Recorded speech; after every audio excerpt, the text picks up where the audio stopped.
At 4 a.m., crime boss Adrian Moretti pushed open the door to his penthouse, expecting the same silence that had greeted him for months, the silence of a woman who'd learned her place. Instead, he found a different kind of quiet, the kind that screams. Half the closet stood empty. Divorce papers waited on the marble counter beside a letter that would destroy him more than any bullet ever could. For 15 years, he'd ruled this city without mercy. But the woman he'd taken for granted had just done something no enemy ever managed. She'd walked away. If you want to see how a king falls, hit that like button and drop your city in the comments. Let's see how far this story travels. Because what Adrian Moretti was about to learn would change everything. The Mercedes S-Class purred through the empty streets of downtown, its black exterior reflecting the amber glow of streetlights like liquid gold. Adrian Moretti sat in the back seat, his phone pressed to his ear, barely listening to Marco's report about the shipment coming through the docks.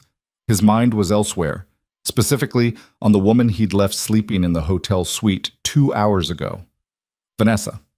26, legs that went on forever, and absolutely no complications. No questions about where he'd been, no accusations, no tears, just exactly what he needed after 15 years of marriage that had grown as cold and predictable as January rain. "Boss, you still there?" Adrian blinked, refocusing. "Yeah. Make sure Romano handles the inspection personally. I don't want any surprises." "Got it. And boss?" "Isabella called the office today. 3rd time this week." Adrian's jaw tightened. "What did she want?" "Didn't say. Just asked if you'd be home for dinner on Thursday." "Tell her I'll be working late." The same answer he'd given for the past 6 months. The same answer that had become easier and easier to deliver. Marco hesitated. "You want me to actually tell her that, or she'll figure it out?" Adrian ended the call.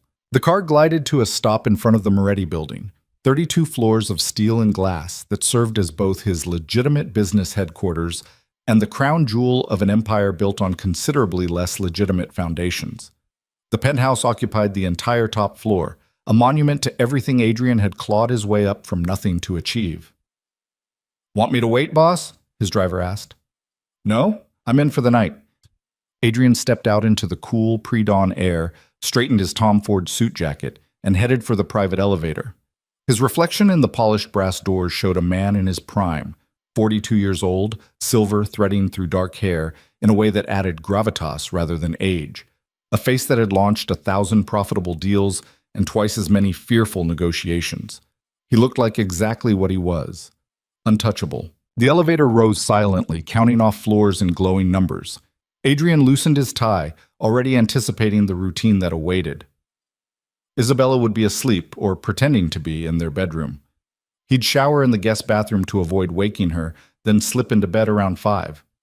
By the time he woke at 9, she'd have coffee ready and the financial section of the Times waiting beside his breakfast plate. 15 years of marriage had created patterns as reliable as clockwork. The elevator chimed softly, doors sliding open to reveal the penthouse foyer. Adrian stepped out, keys already in hand, and stopped. Something was wrong. The penthouse was never completely dark. Isabella insisted on leaving the lamp in the entryway lit, a habit from their early days when they'd lived in a neighborhood where coming home to a dark apartment meant checking corners before relaxing. But tonight, the foyer lamp was off. Only the ambient glow from the city lights beyond the floor-to-ceiling windows illuminated the space. Adrian flipped the switch. Light flooded the marble entryway, revealing nothing out of place. Same abstract sculpture Isabella had insisted on buying at that gallery opening 3 years ago. Same console table with the silver tray for keys and mail. Same everything, yet different. He couldn't put his finger on it at first. Then he realized silence. Not the sleeping house silence he was used to, but something deeper, emptier. "Isabella?" No answer. Adrian moved through the living room, his Italian leather shoes clicking against the marble floors. Everything looked untouched. The throw pillows on the white sofa were arranged just so. Isabella's doing, always concerned with appearances. The art books on the coffee table sat in perfect alignment. The curtains hung exactly as they always did. But the air itself felt different, hollow. He headed down the hallway toward the master bedroom, a tendril of something unfamiliar curling in his chest. Not quite worry. Adrian Moretti didn't worry, but perhaps awareness. The kind that had kept him alive in a business where awareness meant the difference between ruling and dying. The bedroom door stood open. Adrian stepped inside and immediately saw what his instincts had been screaming about. The bed was made. Not just made, pristine, untouched. The duvet pulled so tight and smooth it looked like a hotel bed waiting for its first guest. Isabella never made the bed this perfectly. She made it well, but there were always small imperfections. A slight wrinkle in the duvet, pillows that weren't quite symmetrical, the small touches of someone who lived in a space rather than staged it. This bed looked like no one had slept in it at all. Adrian's eyes traveled to the closet, and his chest constricted. The double doors stood partially open, revealing a space that should have been packed with Isabella's clothes. Instead, half the closet gaped empty. Her dresses were gone. Her shoes, all those designer heels she wore to charity galas and business dinners, vanished. His suits and shirts hung in their designated space, but where Isabella's wardrobe should have created a wall of color and fabric, there was only the stark white of empty shelving and vacant hangers. What the hell? Adrian strode to the closet, yanking the doors fully open. His side remained exactly as he'd left it. Her side looked like someone had performed a surgical extraction, removing precisely half of everything. Not all of it. That's what made it so deliberate. She'd left things. The cocktail dress she'd worn to his birthday party 2 years ago. A few pairs of shoes he'd bought her. The emerald necklace that had been his grandmother's. She'd left the things that connected to him. Taken only what was truly hers. Adrian's mind raced, trying to construct an explanation that made sense. A trip? But Isabella always told him when she traveled, always left detailed notes about where she'd be and when she'd return. A family emergency? Her parents were dead, and her sister lived 2 hours away in Hartford, hardly far enough to warrant packing half a closet. He moved through the bedroom with increasing urgency, checking details. Her laptop, gone from its usual spot on the writing desk. Her jewelry box, still there but lighter. When he opened it, all the expensive pieces he'd given her over the years remained. The simple gold bracelet she'd owned since college, gone. The pearl earrings from her mother, gone. A small enamel ring that had no monetary value but that she wore constantly, gone. She'd taken the things that meant something to her, left everything that meant something to him. Adrian walked back into the living room, his breathing slightly faster now, that unfamiliar feeling in his chest growing stronger. Still not quite fear, Adrian Moretti didn't fear, but something in that neighborhood, something he hadn't felt since he was 17 years old and facing down his first real threat. Uncertainty. His eyes landed on the kitchen counter, and he saw it. A single cream-colored envelope propped against the coffee maker, his name written across the front in Isabella's elegant handwriting. Adrian. Nothing more, just his name. He picked up the envelope, surprised to find his hands completely steady. Whatever this was, whatever game Isabella thought she was playing, he'd handle it. That's what he did. He handled things. Situations. People. Problems. Adrian tore open the envelope and pulled out 2 items. The first was a set of papers, neatly stapled, official-looking. He scanned the header and felt the floor tilt slightly beneath his feet. Petition for dissolution of marriage. The words seemed to swim before his eyes. Divorce papers. Actual, legal, filed divorce papers. Not a threat. Not a draft. Already filed with the court. Already in motion. Already real. His eyes jumped to the signature line. Isabella had already signed. Her signature, the same one she'd used to sign their marriage certificate 15 years ago, now appeared on paperwork designed to undo everything that ceremony had created. The second item was a letter. 1 page. Handwritten. He recognized the stationery, expensive cream cardstock they kept in the study for formal correspondence. Adrian's eyes moved across the words, and with each line, the floor beneath him grew less solid. Adrian. By the time you read this, I'll be gone. Not hiding, just gone. Somewhere you won't find me, somewhere I can finally breathe. I won't burden you with accusations. You know what you've done. More importantly, I know what I've allowed. For months I watched you slip away. I saw the late nights turn into absent nights. I smelled her perfume on your clothes and saw the receipts you stopped bothering to hide. I could have screamed. I could have thrown things and made demands and played the role of the wronged wife. But I realized something. You were waiting for that. waiting for me to give you a reason to paint me as crazy, emotional, unreasonable, waiting for justification. I won't give you that satisfaction. Instead, I gave myself something better: time. Time to think. Time to plan. Time to remember who I was before I became Mrs. Adrian Moretti. Do you remember her, Adrian? The girl who painted, who believed in art and beauty and possibility? You fell in love with her once. Then you systematically dismantled her, piece by piece, year by year, until all that remained was a well-dressed ghost who smiled at your business partners and stayed silent at your table. But ghosts can't file divorce papers. Ghosts can't empty bank accounts or hire lawyers or plan exits. So I had to become real again. Solid. Whole. Thank you for making it easy. While you were busy with her, I was busy remembering how to be me. The papers are filed. My lawyer will contact yours. I've taken only what I brought into this marriage and what I earned myself. The rest is yours. The penthouse, the cars, the empire you built. Keep it all. I never wanted any of it anyway. I wanted you, the real you. The boy who took me to that terrible diner on our first date and couldn't afford dessert but still left a generous tip because he said working people deserved respect. The man who stayed up all night with me when my mother died, just holding my hand in the hospital corridor. But that man disappeared somewhere between the first million and the first threat you made to someone who crossed you. And I can't keep mourning someone who's already gone. Don't look for me. Don't send your people after me. I'm not a business deal to close or a problem to solve. I'm just a woman who finally chose herself. I hope you find whatever you're looking for. I truly do. But I won't be there when you realize it was here all along. Isabella Adrian read the letter 3 times, then a 4th. Each time the words remained the same, their meaning growing sharper and more impossible with repetition. She was gone. Actually gone. He walked to the window, staring out at the city spread below like a carpet of lights. His city. The empire he'd built from nothing, from the streets of Brooklyn where he'd grown up dodging bill collectors and his father's fists. Every building, every business, every connection, he'd fought for all of it, bled for it, killed for it, though that was something no court would ever prove.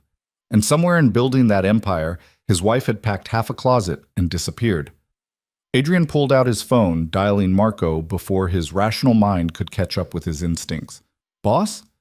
Everything okay? Isabella's gone. A pause.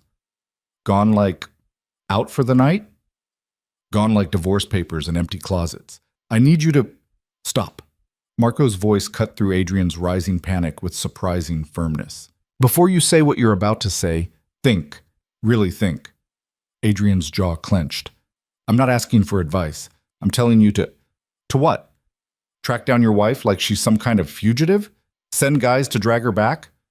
Boss, with all respect, you know how that looks. You know what that makes you. The words hit harder than Adrian wanted to admit. He did know.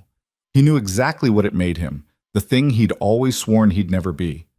His father. A man who confused control with love and fear with respect.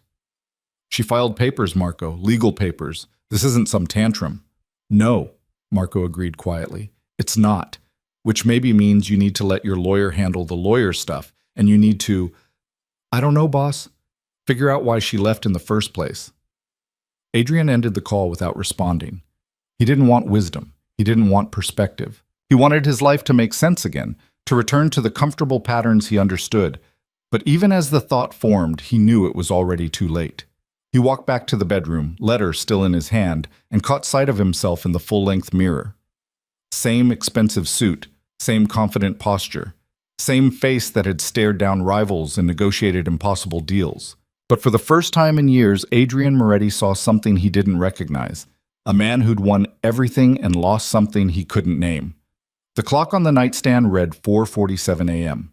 In 12 hours, he had a meeting with the Calabrese family about the port expansion. In 24 hours, he was supposed to attend a charity gala where Isabella would normally appear at his side, the perfect accessory to his power. He thought about Vanessa, probably still asleep in that hotel suite, unaware that the uncomplicated arrangement they'd enjoyed was about to become very complicated indeed. Then he thought about the letter. One line in particular kept echoing, I wanted you, the real you. Adrian sank onto the edge of the untouched bed, divorce papers in one hand, letter in the other, and realized that for the first time since he was 17 years old, he had absolutely no idea what to do next. The city stretched out beyond his windows, glittering and oblivious. Somewhere in all those lights, Isabella was breathing free air, sleeping in a bed he'd never see, beginning a life that didn't include him. And Adrian Moretti, who controlled everything and everyone, couldn't do a damn thing about it. The following morning, Adrian didn't sleep. He sat in the living room as dawn broke over the city, letter and divorce papers spread on the coffee table before him like evidence at a crime scene. Which, in a way, they were, evidence of a slow murder he'd committed without even noticing. At 7, he called his lawyer. "Theodore, it's Adrian. I need you at the office in an hour." "Good morning to you, too," Theodore Wainwright replied dryly. The man had been Adrian's legal counsel for a decade, handling everything from corporate mergers to the occasional inconvenient body that needed legal cleanup. "What's the emergency?" Isabella filed for divorce. Silence. Then, "I see. When?" "I found the papers this morning. She's gone. Took half her things and vanished." "And you want me to—" "What, exactly?" "Fix it. Fight it. Find a loophole. That's what I pay you for." Theodore sighed. "Adrian, I'm going to say something you won't like. If Isabella filed papers and left, actually packed and left, this isn't something I can fix. This is something you need to address. I'm not paying you for therapy recommendations. No, you're paying me for legal advice. Here it is. If your wife wants a divorce, she'll get one. New York is a no-fault state. All she has to establish is that the marriage has been irretrievably broken for 6 months. Can you honestly say it hasn't been?" Adrian's silence was answer enough. "What you need to decide," Theodore continued, "is whether you want to make this easy or hard. Easy means you negotiate fairly, divide assets reasonably, and move on with your lives. Hard means you fight, drag her through court, make everything public and ugly. And hard also means every business associate, every rival, every law enforcement agency watching you gets to see the details of your personal life spread across court documents." The implicit threat was clear. Adrian's empire existed in shadows and careful discretion. A messy public divorce would shine lights in places that needed to stay dark. "Set up a meeting with her lawyer," Adrian said finally. "I want to know what she wants." "I'll make some calls. Adrian?" Theodore paused. "For whatever it's worth, I'm sorry." Adrian hung up without responding to the sentiment. Sorry didn't change anything. Sorry didn't undo months of choices. Sorry didn't bring Isabella back. By 8 o'clock, Adrian's phone was ringing constantly. Word had spread, the way word always spread in his world, that something was wrong at the top of the Moretti empire. His lieutenants wanted reassurance. His business partners wanted confirmation that personal matters wouldn't affect professional obligations. His mother called 3 times, and he ignored every call. At 9, he finally showered and changed, choosing a fresh suit from his perfectly organized half of the closet. The empty space where Isabella's clothes should have been seemed to mock him with every glance. Marco appeared at 9:30, letting himself in with the key Adrian had given him years ago. "Coffee," Marco announced, carrying a tray with 2 cups from the cafe downstairs.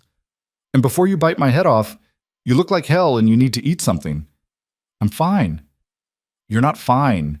You're standing in an empty penthouse drinking scotch at 9:30 in the morning, staring at divorce papers like they're written in a language you can't read." Adrian glanced at the tumbler in his hand. When had he poured that? And set it down. "Theodore's setting up a meeting with her lawyer." "Good. That's good." Marco settled into one of the armchairs, studying Adrian with the frank assessment of someone who'd known him long enough to call out bullshit. "Can I ask you something?" "You're going to anyway." "When's the last time you and Isabella had a real conversation? Not logistics about schedules or who's attending what event, an actual conversation." Adrian opened his mouth to answer and realized he couldn't. Days? Weeks? Months? Their interactions had become so scripted, so transactional, that he couldn't pinpoint the last time they talked about anything that mattered. "That's what I thought," Marco said quietly. "Boss, I like you. You know that. You pulled me up from running numbers for the Calabrese crew and gave me real responsibility. I owe you everything." "But Isabella?" He shook his head. "I always wondered what a woman like that was doing with a guy like you. No offense." "None taken." Adrian's voice came out flat. She was good, man. Like genuinely good. Remember that Christmas she organized the toy drive for the shelter in Red Hook? Or when she convinced you to fund that arts program at her old high school? She wasn't doing it for show. She actually cared. And somewhere along the way, you stopped noticing. I noticed. Even as he said it, Adrian knew it was a lie. You noticed she was there. You didn't notice her. And definitely didn't notice when she started disappearing inside herself. Marco stood, heading for the door. The meeting with the Calabrese family is at 2. You want me to push it? No, business doesn't stop. Boss? One more thing. That girl you've been seeing, Vanessa? Adrian's jaw tightened. What about her? End it. Today. Because whatever you think you're doing with her, it's done. And dragging it out just makes you look worse. After Marco left, Adrian stood alone in the penthouse that suddenly felt too large and too empty. He thought about Vanessa. Gorgeous, uncomplicated Vanessa who asked for nothing except expensive dinners and hotel suites. She'd seemed like freedom from the weight of Isabella's silent disappointment. But standing here now, surrounded by the evidence of his wife's carefully planned exit, Vanessa felt less like freedom and more like exactly what Isabella had called it, a distraction. He picked up his phone and sent a text. We need to talk, tonight. Then he did something he hadn't done in 15 years of marriage. He looked, really looked, at the photographs displayed throughout the penthouse. Pictures Isabella had selected and arranged, creating a visual history of their life together. There was their wedding photo. Isabella in a simple white dress, him in a rented tux that didn't fit quite right, both of them glowing with the kind of naive certainty that belongs only to people who haven't yet learned how badly love can fail. They'd gotten married at City Hall with Marco and Isabella's sister as witnesses, then celebrated with Chinese takeout in the one-bedroom apartment they could barely afford. Another photo from their 5th anniversary. Dinner at a restaurant Adrian had saved for months to afford. Isabella laughing at something he'd said, her hand covering his across the table. He could still remember that laugh, full-bodied and unguarded, the sound of someone completely at ease. When had he last heard her laugh like that? More photos. Isabella at various charity events, always elegant, always composed. Isabella cutting the ribbon at the art gallery she'd helped fund. Isabella standing beside him at the groundbreaking for the Moretti building, smiling for cameras while her eyes held something distant and sad. In every photo from the last 5 years, Adrian noticed the same pattern. Isabella was present, perfectly dressed, appropriately positioned. But her eyes, those eyes that had once looked at him with such warmth, had grown progressively cooler, more guarded, more absent. He'd been living with a ghost and hadn't even noticed. His phone buzzed with the text from Vanessa. Tonight works. Should I come to the usual place? Adrian stared at the message, then at the wedding photo, then back at the message. The usual place. They had a usual place. A routine for an affair, as mundane and predictable as any marriage. He typed, Actually, let's make it coffee. Public. Midtown. There's something I need to tell you. Her response came quickly. Is everything okay? He didn't answer. How could he explain that everything was the opposite of okay? That his wife had left him, his carefully controlled life was unraveling, and he was only now beginning to understand what he'd destroyed. The meeting. At 2 o'clock, Adrian sat in his office conference room, surrounded by 3 members of the Calabrese family and their lawyers.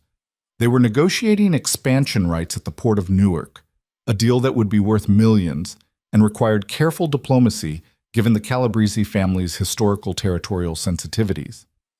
The way we see it, Don Calabrese said, his thick fingers drumming on the mahogany table, a 50-50 split makes sense. Equal investment, equal return.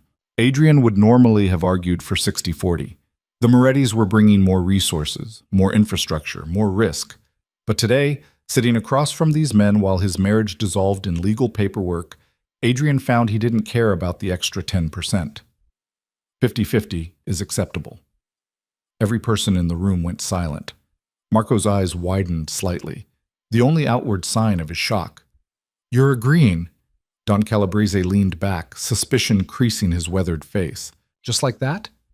It's fair, Adrian said simply. You're right. Equal investment should mean equal return. The meeting wrapped up in record time, all parties too surprised by Adrian's unexpected reasonableness to push their luck. After the Calabrese family left, Marco remained behind. What the hell was that? A negotiation. That was a surrender. You could have gotten 60-40 easy. They were expecting you to fight. Adrian looked at his second-in-command, this man who'd been loyal through everything, and felt something crack inside him. Marco, what's the point? The point of what? Any of it. The empire, the money, the power. What's the goddamn point if you come home to an empty penthouse at 4 a.m? Marco sat down slowly. Boss, she was right there. For 15 years, she was right there. And I was so busy building all this. Adrian gestured at the office, the view, everything his empire encompassed, that I didn't notice I was losing the only thing that actually mattered. So what are you going to do? I don't know. Adrian rubbed his face, exhaustion finally catching up with him. Theodore's setting up a meeting with her lawyer. Beyond that, I have no idea. You could fight for her. She doesn't want to be fought for. She wants to be free of me. The letter made that pretty clear. Marco was quiet for a long moment. Can I see it? The letter? Adrian pulled the folded paper from his jacket pocket. He'd been carrying it around all day like a talisman, and handed it over. Marco read it carefully, his expression growing more somber with each line. This is a woman who's been hurt for a long time, Marco said finally. But you know what I don't see in here? Hate. Anger, yes. Sadness, definitely. But not hate. That's something. What good does that do me? Maybe none. But maybe it means she doesn't want you to suffer. She just wants to breathe again. Marco handed back the letter. The question is, are you going to let her? The coffee shop. At 6 o'clock, Adrian sat in a Starbucks in Midtown, possibly the least romantic location he could have chosen, which was exactly the point. Vanessa arrived 15 minutes late, as she always did, wearing a designer dress that probably cost more than his first car. This is different, she said, sliding into the seat across from him. Since when do we do coffee shops? Since this morning, when my wife filed for divorce. Vanessa's perfectly made-up face went blank. Oh, yeah, oh. Adrian leaned back in his chair. I'm going to be direct, Vanessa. This thing between us, whatever it was, it's done. Because of the divorce? Because it was always going to be done. I was just too stupid to see it. He pulled an envelope from his jacket. He seemed to be dealing in envelopes today and slid it across the table. There's $50,000 in there. Consider it severance or an apology or whatever you want to call it. Vanessa opened the envelope, looked at the check, then at Adrian. I don't need your money. Take it anyway. Use it for whatever you want. Just take it. She studied him for a long moment, and Adrian saw a calculation in her eyes. The same calculation he'd probably see in the mirror if he looked hard enough. They'd both been using each other, just in different ways. Can I ask you something? Vanessa folded the check and put it in her purse. Did you ever actually want me? Or was I just convenient? The honest answer would hurt them both, so Adrian went with it anyway. I wanted what you represented. Freedom from responsibility. Freedom from feeling like I was failing someone who deserved better than what I'd become. But that's not your fault, Vanessa. That's mine. She nodded slowly. For what it's worth, I hope you fix things with your wife. She must be pretty incredible if losing her is what it took to wake you up. After she left, Adrian sat alone in the coffee shop, surrounded by the mundane sounds of steaming milk and casual conversation, and felt more lost than he had in 25 years. Since he was 17 and decided he'd rather risk everything building an empire than accept the slow death of poverty and powerlessness. He'd built that empire, conquered the city, became the kind of man people feared and respected in equal measure. And in the process, he'd lost the girl who'd believed in the boy he used to be. His phone rang. Theodore. I spoke with Isabella's lawyer, Jennifer Cho, sharp as they come. She's willing to meet tomorrow at 10, but she made something very clear. What's that? Isabella doesn't want anything from you except her freedom. No alimony, no division of assets beyond what she brought in or earned separately. She's even leaving the apartment in Hartford that her parents left her, signing it over to her sister. She wants a clean break, Adrian. Complete. Something about that hurt worse than if she'd asked for half of everything. She's really done. Completely. Which brings me to my next question. What do you want? What do I want? From this process, from the divorce, what outcome are you looking for? Adrian stared out the coffee shop window at the pedestrians rushing past, everyone moving towards something or away from something else. What did he want? I want her to be happy, he heard himself say. Even if that means letting her go. Theodore was silent for a beat. That's probably the most decent thing I've heard you say in 10 years. I'll inform Ms. Cho that we're prepared to proceed cooperatively. After the call ended, Adrian remained in the coffee shop until the barista started giving him pointed looks about the evening rush. Then he walked out into the Manhattan twilight and did something he hadn't done in 15 years. He went home to an empty apartment, ordered pizza from a place that didn't require reservations or a business account, and ate it straight from the box while sitting on the floor of his ridiculously expensive living room. And for the first time since he'd opened that envelope and found his world turned inside out, Adrian Moretti let himself feel what he'd been avoiding all day. Not anger, not denial, not the urge to control or fix or manipulate the situation, just loss. Pure, absolute, irreversible loss. The kind that couldn't be negotiated away or solved with money or power. The kind that came from destroying something precious and only recognizing its value once it was already gone. He pulled out Isabella's letter one more time, reading the words that had been burning in his mind all day. I hope you find whatever you're looking for. I truly do. But I won't be there when you realize it was here all along. And Adrian Moretti, crime boss, empire builder, man who controlled a city, finally understood what his wife had been trying to tell him all along. He'd been looking for everything except the one thing that mattered, and now it was gone. The pizza box sat abandoned on the marble floor, grease seeping through the cardboard onto the white rug Isabella had chosen for this exact spot 3 years ago. Adrian stared at the stain spreading slowly outward and didn't move to stop it. What was the point? She wasn't here to care about the rug anymore. His phone buzzed against the coffee table. His mother. Again. Adrian let it go to voicemail for the 4th time that evening, listening to her muffled voice through the speaker. Adrian, please call me back. I spoke to Maria Calabrese at the market today and she mentioned the divorce. Why am I hearing about this from Maria? Call your mother. The voicemail ended. 2 seconds later, another call. This time, Marco. Adrian answered. What? Just checking you're still breathing. I'm breathing. You alone? Yeah. Good. Stay that way. Don't call anyone. Don't go anywhere. Just sit with it for a night. Marco paused. I know it's not your style, boss, but trust me, sometimes you gotta let yourself feel like shit before you can think straight. When did you become a therapist? When I watched you spend 15 years turning into someone I barely recognize. Get some sleep. Tomorrow's gonna be rough. The call ended before Adrian could respond. He looked around the penthouse. 3,200 square feet of luxury that suddenly felt like a museum dedicated to his own failures. Everything here told a story. The sectional sofa where Isabella used to curl up with a book on Sunday mornings. The dining table where they'd hosted dozens of dinners for people Adrian needed to impress, while Isabella made everyone feel welcomed and valued. The piano in the corner that she'd played sometimes late at night when she thought he was asleep, sad melodies that he'd never asked about. He'd lived in this space for 8 years and never really seen it. Adrian stood, his body heavy with exhaustion, and walked to the piano. Sheet music sat on the stand, something classical he didn't recognize. He touched the keys gently, producing a discordant note that echoed through the empty room.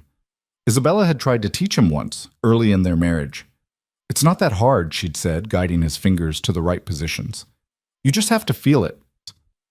But Adrian had been too impatient, too focused on deals and territory, and building something that would prove he'd escaped the poverty of his childhood. I don't have time for this, he'd told her, pulling his hands away.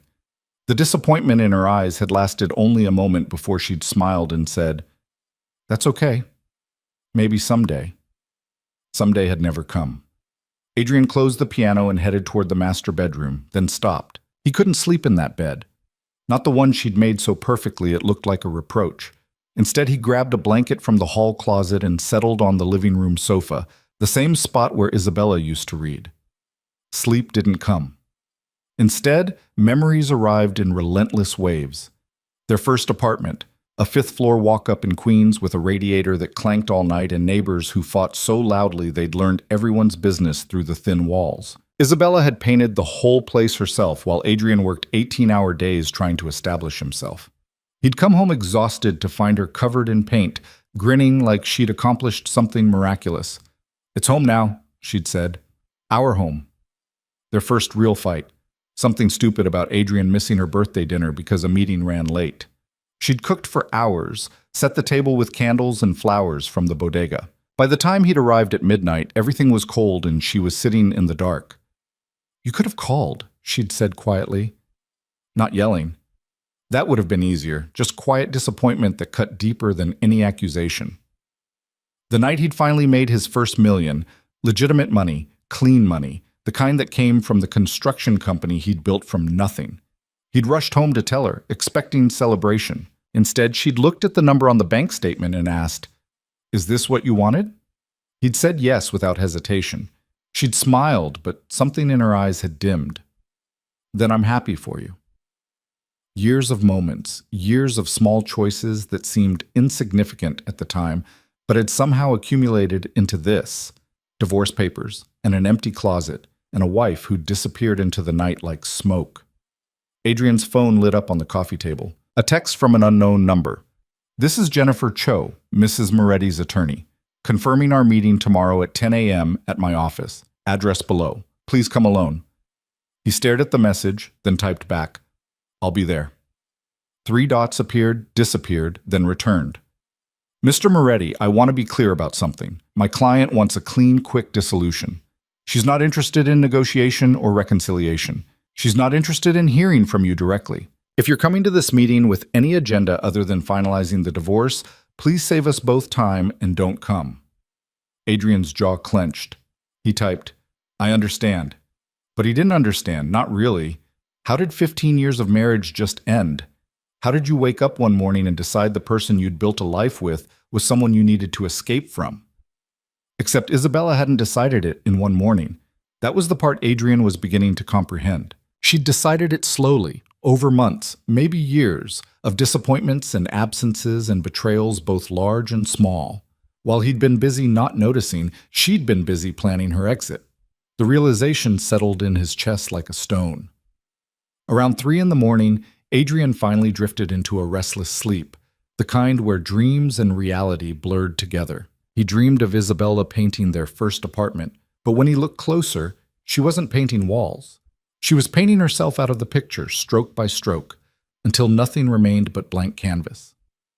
He woke at dawn with a headache and the kind of bone-deep weariness that had nothing to do with lack of sleep. The city was already stirring outside his windows, millions of people beginning their days, moving forward while Adrian felt frozen in place. He showered, shaved, and dressed in one of his usual suits, armor for a meeting he was dreading. As he knotted his tie, he caught his reflection in the bathroom mirror and barely recognized himself. Same face, same features, but something fundamental had shifted. He looked like a man who just discovered he'd been living someone else's life. At 9:30, Marco texted, "Want me to come with you?" Adrian responded, "Attorney said to come alone. I meant for moral support, not as backup. I'll be fine."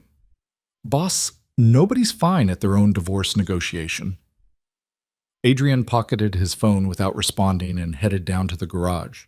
His driver was waiting, but Adrian waved him off. "I'll drive myself today." The Mercedes felt too large, too ostentatious as he navigated through morning traffic toward the address Jennifer Cho had provided. Her office was in a modest building in the Flatiron district.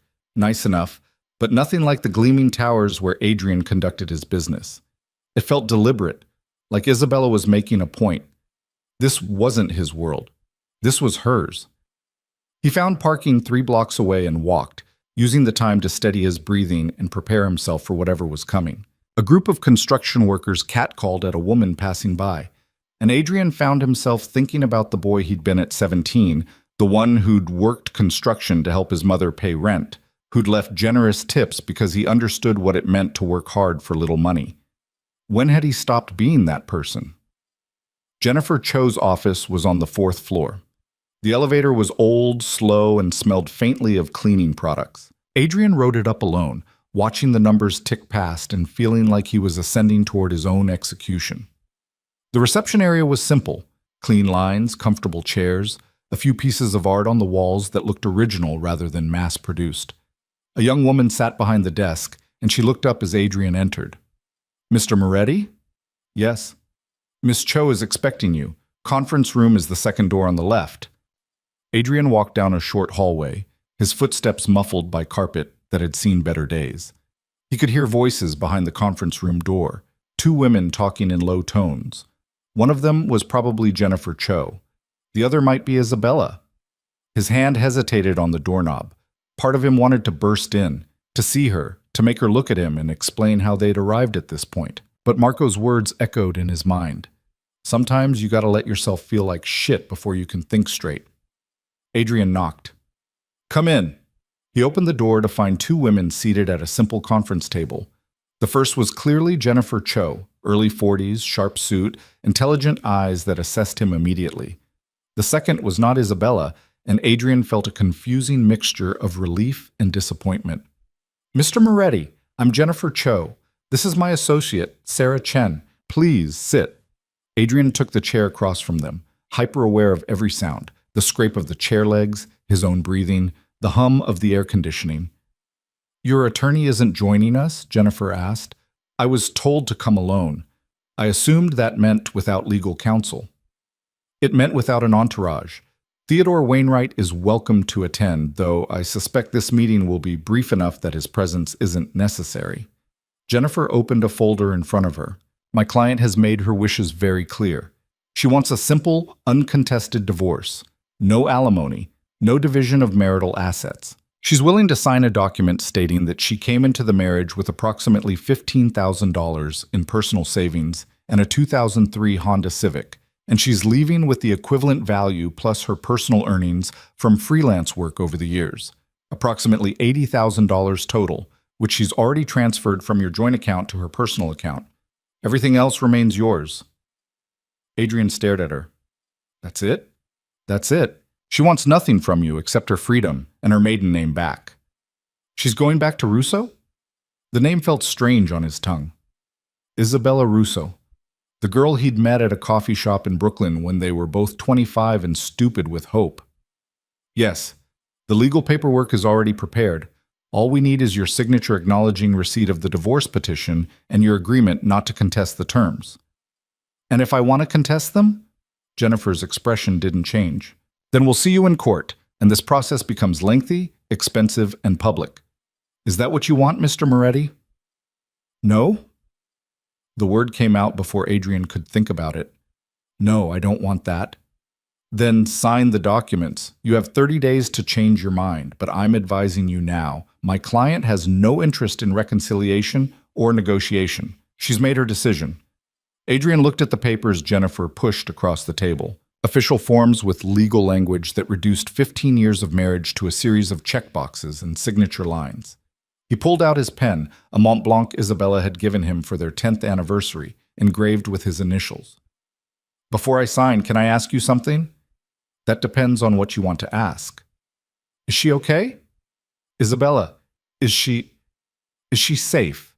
Happy?" Jennifer exchanged a glance with her associate. "I can't discuss my client's personal circumstances with you. I'm not asking for her address or phone number. I just want to know if she's okay." "Why do you care, Mr. Moretti?" Jennifer's voice had an edge to it now. "You didn't seem to care much about her well-being when you were spending your nights with other women." The accusation hit like a physical blow. "How did you—" "My client is thorough. She documented everything. Dates, times, credit card receipts, hotel reservations. She could have used that information to destroy you in court, to take half of everything you own. Instead, she chose to walk away clean. So again, I'll ask, why do you care now?" Adrian set down his pen. "Because I'm starting to realize what I lost. And I know I have no right to ask, no right to even wonder, but I need to know that she's okay. That she's not just surviving, but actually living. Because if she is, then maybe this wasn't all for nothing." The room fell silent. Sarah Chen, who hadn't spoken yet, was looking at him with something that might have been sympathy. Jennifer's expression remained professionally neutral, but something in her posture softened slightly. "She's okay," Jennifer said finally. "That's all I can tell you. She's okay, and she's moving forward." "Thank you." Adrian picked up the pen again and signed each document where indicated, his signature bold and decisive. The same signature that had built an empire and now was dismantling a marriage. When he finished, he pushed the papers back across the table. "What happens now?" "Now you wait. The state requires a 6-month waiting period from the date of filing. During that time, if both parties remain in agreement, the divorce will be finalized. If either party contests or if complications arise, it takes longer." "And Isabella? Will she have to appear in court?" "Not if you don't contest. This can all be handled through legal counsel." Jennifer gathered the signed documents. "Is there anything else, Mr. Moretti?" Adrian started to shake his head, then stopped. "Can you give her a message?" "That's not advisable. Please, just tell her I'm sorry. Tell her I signed the papers because I want her to be free. And tell her I hope she finds everything she's looking for." Jennifer studied him for a long moment. "I'll consider it. But, Mr. Moretti, if you really want to make amends, the best thing you can do is leave her alone. Let her build her new life without you in it. Can you do that?" Could he? Adrian thought about Isabella painting their first apartment, Isabella laughing over Chinese takeout, Isabella sitting in the dark waiting for him to come home from a birthday dinner he'd missed. Isabella becoming a ghost in her own life while he stopped noticing she was even there. "Yes," he said. "I can do that." He stood to leave, then paused at the door. "Miss Cho, thank you for representing her. She deserves someone in her corner." Outside, the morning had turned bright and warm, the kind of October day that made New York feel like the center of the universe. Adrian walked the 3 blocks back to his car, his mind strangely empty. He'd expected to feel something, anger, grief, relief, but instead there was just a hollow numbness. His phone rang. Marco. "How'd it go?" "I signed the papers." "Just like that?" "Just like that. She doesn't want anything from me. Not money, not property, nothing. Just her freedom." Marco was quiet for a beat. "How you holding up?" "I don't know. I keep waiting for it to hit me, but I just feel... nothing." "That's shock, boss. It'll hit eventually." "Where are you now?" "Standing on 23rd Street next to my car, having an existential crisis." "You?" "Office. We got a problem with the shipment from Newark. Customs is asking questions. I need you to make some calls." "Business." "Right. The empire that required constant attention, constant maintenance, constant vigilance." Adrian looked at his Mercedes, then at the subway entrance across the street. "Tell them I'll call tomorrow. I'm taking the rest of the day." "You're what?" "Taking the day. You handle the Newark situation, use the usual contacts, and if that doesn't work, call Romano. He owes us a favor." "Boss, are you sure you're okay? You never take days." "I'm not okay, Marco. But I'm going to try to figure out how to be." Adrian ended the call before Marco could argue. He walked past his car and descended into the subway, something he hadn't done in years. The platform was crowded with people heading to lunch meetings and appointments, everyone absorbed in their phones or their thoughts. Adrian bought a Metro card from a machine that took 3 tries to accept his credit card, then stood on the platform waiting for the train. When was the last time he'd ridden the subway? Before the money, certainly. Back when he and Isabella were young and broke and rode the train everywhere because they couldn't afford anything else. They'd had a game, making up stories about the other passengers. That old woman with the shopping bags was actually a retired spy. That businessman with the briefcase was running from the mob. That young couple holding hands was eloping to Vegas. The train arrived with a screech of brakes. Adrian stepped on and found a seat between a teenager with headphones and a middle-aged woman reading a romance novel.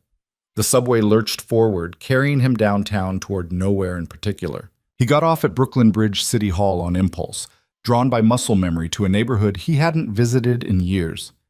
The streets were both familiar and foreign, gentrified now, filled with expensive cafes and boutiques where there used to be bodegas and check-cashing places. But some things remained. Adrian walked until he found it, the coffee shop where he'd met Isabella 15 years ago. It had a different name now, different owners, but the building was the same. He could still picture her sitting at the corner table by the window, reading a book about impressionist painters, a half-empty cup of coffee growing cold beside her. He'd been meeting a contact about a construction job, legitimate work he was using to build capital for less legitimate ventures. The meeting had fallen through, and Adrian had been sitting there angry and restless when Isabella had looked up from her book and caught him staring. "Can I help you?" she'd asked, not flirtatiously, just curious. "Sorry, you just look really focused. Must be a good book." She'd glanced at the cover, then back at him. "It's about Monet. Do you know his work?" Adrian had known nothing about art. "Can't say I do.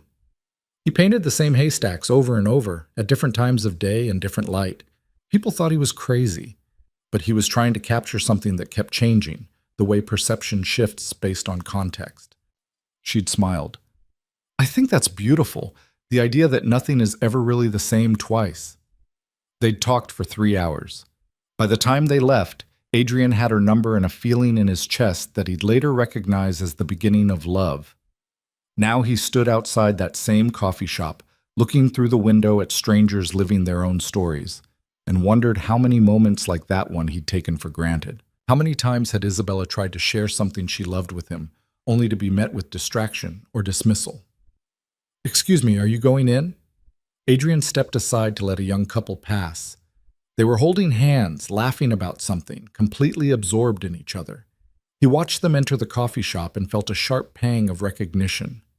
That had been him and Isabella once, young and hopeful and certain they could build something that would last. They had built something, just not what either of them expected. His phone buzzed. A text from his mother. "Adrian Michael Moretti, if you don't call me back in the next hour, I'm coming to the penthouse." He should call her, explain the situation, deal with her questions and her opinions and her inevitable disappointment that her son's marriage had failed. But Adrian couldn't face that conversation yet. Instead, he started walking. He walked through Brooklyn Heights, past brownstones that cost millions and parks where mothers pushed strollers. He walked across the Brooklyn Bridge, joining tourists taking selfies and locals hustling to work. He walked until his feet hurt and his suit felt too heavy, and the sun started its descent toward the Hudson River. Somewhere around Tribeca, he found himself standing outside a small art gallery. The window display featured abstract paintings, bold colors, and sweeping gestures that reminded him of the way Isabella used to paint in their first apartment. She'd given it up eventually, claimed she didn't have time between the charity work and the social obligations that came with being Mrs. Adrian Moretti. But Adrian knew the truth now. She hadn't stopped painting because she was too busy. She'd stopped because somewhere along the way, he'd made her feel like her art didn't matter, like it was a hobby, not a calling, like she should be grateful for the life he'd provided instead of mourning the life she'd given up. A woman emerged from the gallery, locking the door behind her. She noticed Adrian staring through the window. "We're closed, but we open again at 10 tomorrow if you'd like to come back." "Those paintings," Adrian said. "Who's the artist?" "Local woman, Sarah Mitchell. She's incredibly talented. Are you interested in purchasing?" "No, He trailed off. What could he say? "I'm interested because they remind me of my wife who just left me." "They're beautiful." The woman smiled. "They are. Sarah says she paints what she feels, not what she sees. I think that's why they resonate with people." After she left, Adrian stood there a while longer, looking at paintings that captured something he couldn't name. Emotion made visible, feeling transformed into color and shape. The kind of thing Isabella used to try to explain to him while he nodded and pretended to understand. He hadn't understood. Not really. But standing here now, looking at these paintings in the fading light, Adrian thought he was beginning to. His phone rang. Not Marco this time. Theodore. "Jennifer Cho called. She said you signed the papers without any negotiation." "That's right." "Adrian, I have to advise against this. You're entitled to certain protections. The prenup we drew up." "There was no prenup, Theodore. I never asked her to sign one." "Then the marital assets are mine. She doesn't want them. She made that clear." Adrian started walking again, phone pressed to his ear. "Just process the paperwork. Make it as fast and clean as possible." "This isn't like you. Usually you fight for every advantage." "Maybe I'm tired of fighting." Adrian stopped at a crosswalk, waiting for the light to change. "Maybe I'm tired of winning." Theodore sighed. All right, I'll handle it. But Adrian, for what it's worth, I'm sorry. I know this isn't what you wanted. The light changed. Adrian stepped into the crosswalk with a dozen other pedestrians, all of them moving in different directions, all of them carrying their own stories and sorrows. The thing is, Theodore, I don't know what I wanted anymore. I thought I did. Turns out I was wrong about a lot of things. He ended the call and kept walking, through neighborhoods he'd claimed but never really known, past people whose lives intersected with his empire in ways he'd never considered, toward a future he couldn't see clearly anymore. By the time Adrian finally hailed a cab and gave the driver his address, it was nearly 8 o'clock. The city lights were coming on, transforming New York into the gleaming jewel that had seduced him as a young man hungry for more than survival. He'd conquered this city, built an empire from nothing, become the kind of man people feared and respected, and lost the only person who'd ever seen him as just Adrian, just a boy from Brooklyn trying to be better than his circumstances. The cab dropped him in front of his building. Adrian rode the elevator up, walked into his empty penthouse, and finally let himself feel the full weight of what he'd done. Not what Isabella had done by leaving, what he had done by giving her reasons to go. He poured himself a scotch, then poured it down the sink. Drinking wouldn't change anything, wouldn't bring her back, wouldn't undo the months and years of neglect and betrayal. Instead, Adrian did something he hadn't done in 15 years. He sat down at the piano, put his fingers on the keys, and tried to remember the simple melody Isabella had once tried to teach him. His fingers stumbled, producing discordant notes that echoed through the empty penthouse. But he kept trying, kept searching for the music that had always been there. He'd just been too busy to hear it. Outside his windows, the city pulsed with life and light and endless possibility. Inside, Adrian Moretti sat alone, learning to play a song for a woman who was never coming back, and wondering if this was what Isabella had meant about learning to feel instead of just survive. The piano keys felt cold beneath his fingers, unfamiliar and unforgiving. Adrian pressed down again, trying to find the melody Isabella had shown him all those years ago, but the notes came out wrong, disjointed and harsh in the silence of the penthouse.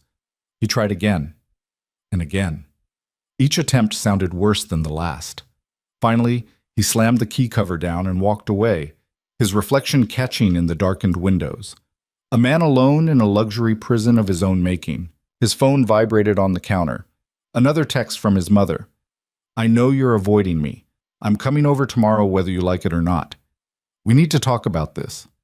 Adrian turned the phone face down and headed to the bedroom. The perfectly made bed still looked like a reproach, so he grabbed a pillow and blanket and returned to the couch. Sleep came in fragments, broken by dreams where Isabella was always just out of reach, turning corners before he could catch up, disappearing into crowds, her voice calling his name but growing fainter with each repetition. He woke to pounding on the door. Sunlight streamed through the windows, later than he'd slept in years. The pounding continued, insistent and familiar. Adrian Michael Moretti, I know you're in there. Open this door. His mother. Of course. Adrian dragged himself upright, ran a hand through his hair, and shuffled to the door. When he opened it, Elena Moretti stood in the hallway with 2 shopping bags and an expression that could cut glass. You look like hell, she announced, pushing past him into the penthouse. When's the last time you ate something that wasn't delivered in a cardboard box? Good morning to you too, Ma. Don't Ma me. I've been calling for 3 days. 3 days. I had to hear about your divorce from Maria Calabrese at the produce stand. Do you know how that felt? Having my son's personal business discussed over tomatoes? She set the shopping bags on the kitchen counter and started unpacking. Chicken, vegetables, pasta, olive oil. The ingredients for his childhood. Elena had raised 3 sons on her own after Adrian's father drank himself to death, working double shifts at a nursing home while somehow still managing to put homemade meals on the table every night. I'm sorry, Adrian said, and meant it. I should have called. Yes, you should have. Elena turned to face him, and Adrian saw that beneath her anger was something softer. Worry. Tell me what happened. The truth, not whatever sanitized version you're planning to give me. Adrian sank onto one of the bar stools. Isabella left me, filed for divorce. She's gone. I gathered that much from Maria. What I want to know is why. What did you do? Why do you assume I did something?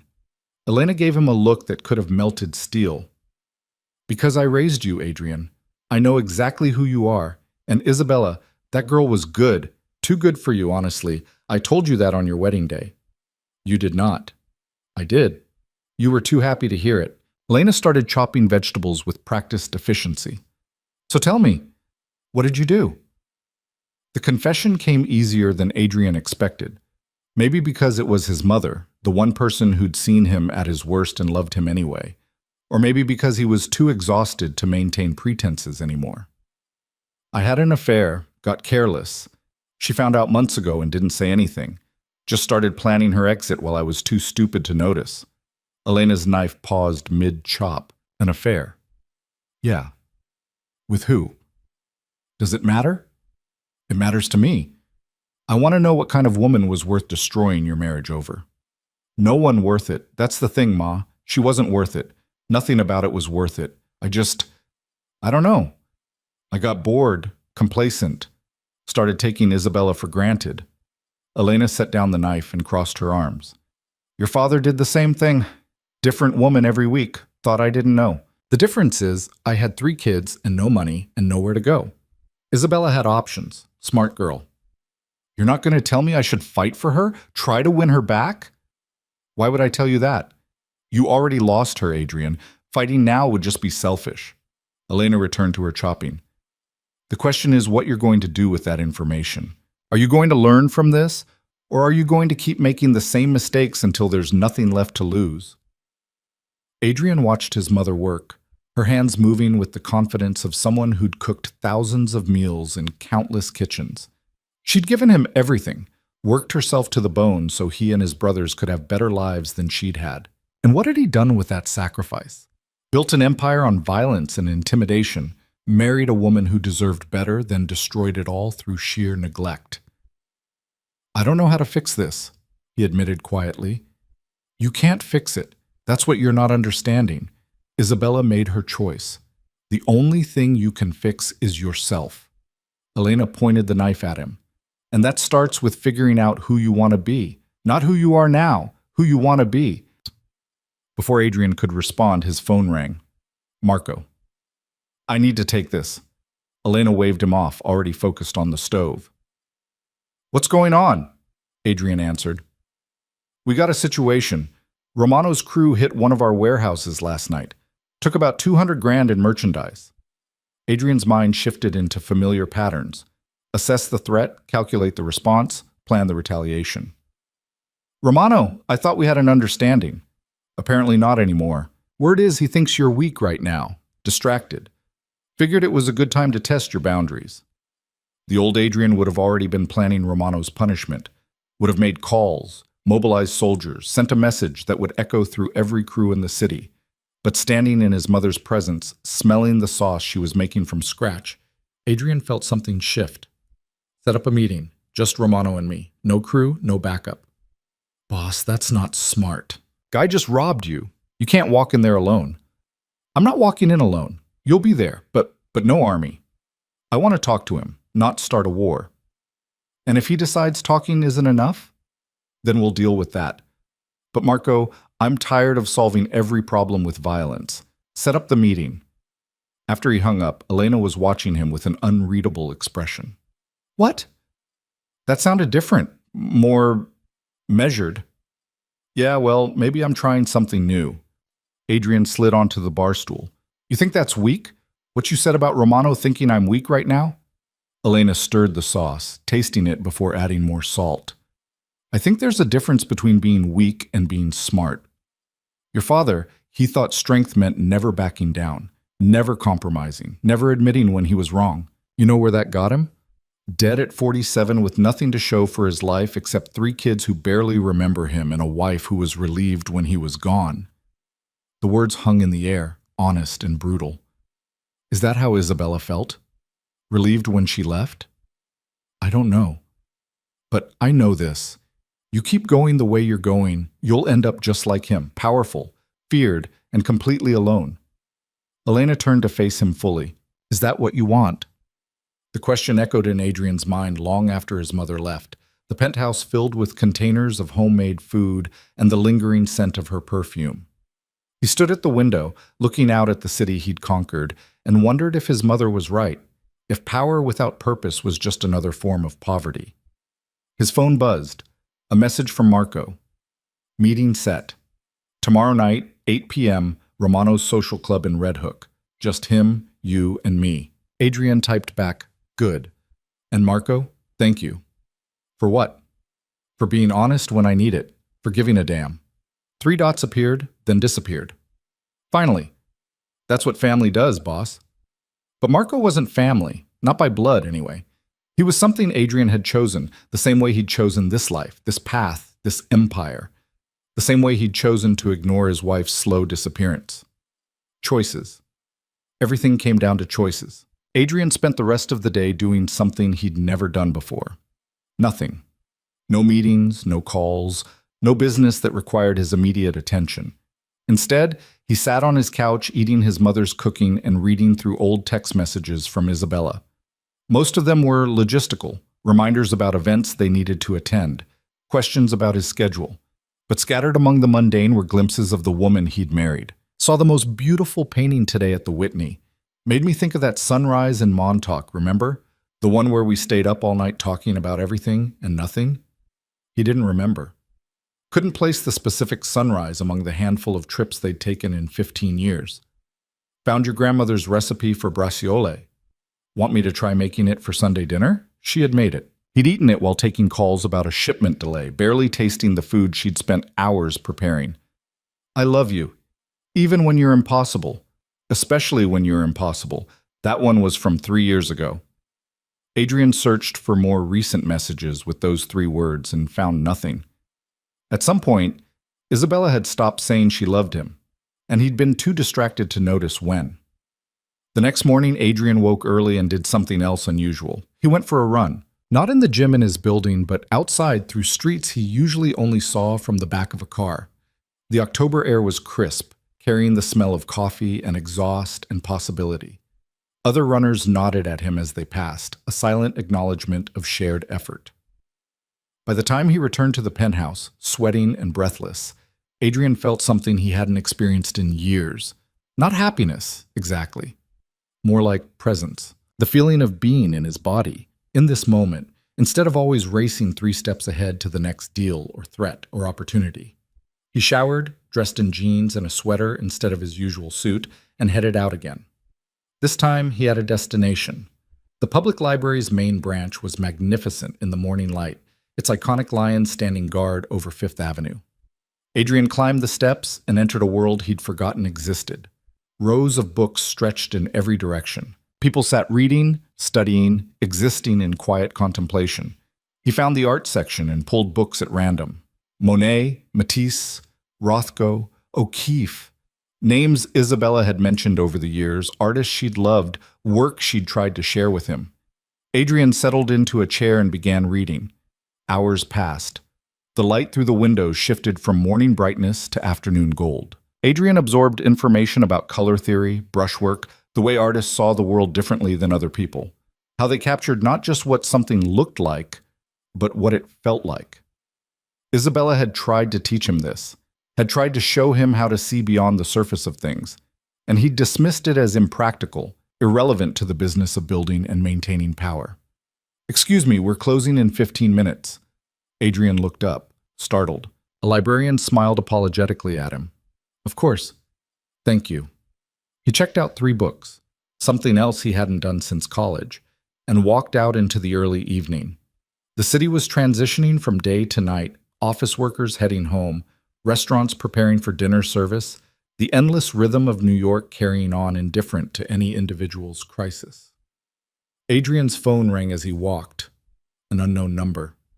Hello? Mr. Moretti, this is Jennifer Cho. His heart jumped. Is Isabella okay? She's fine.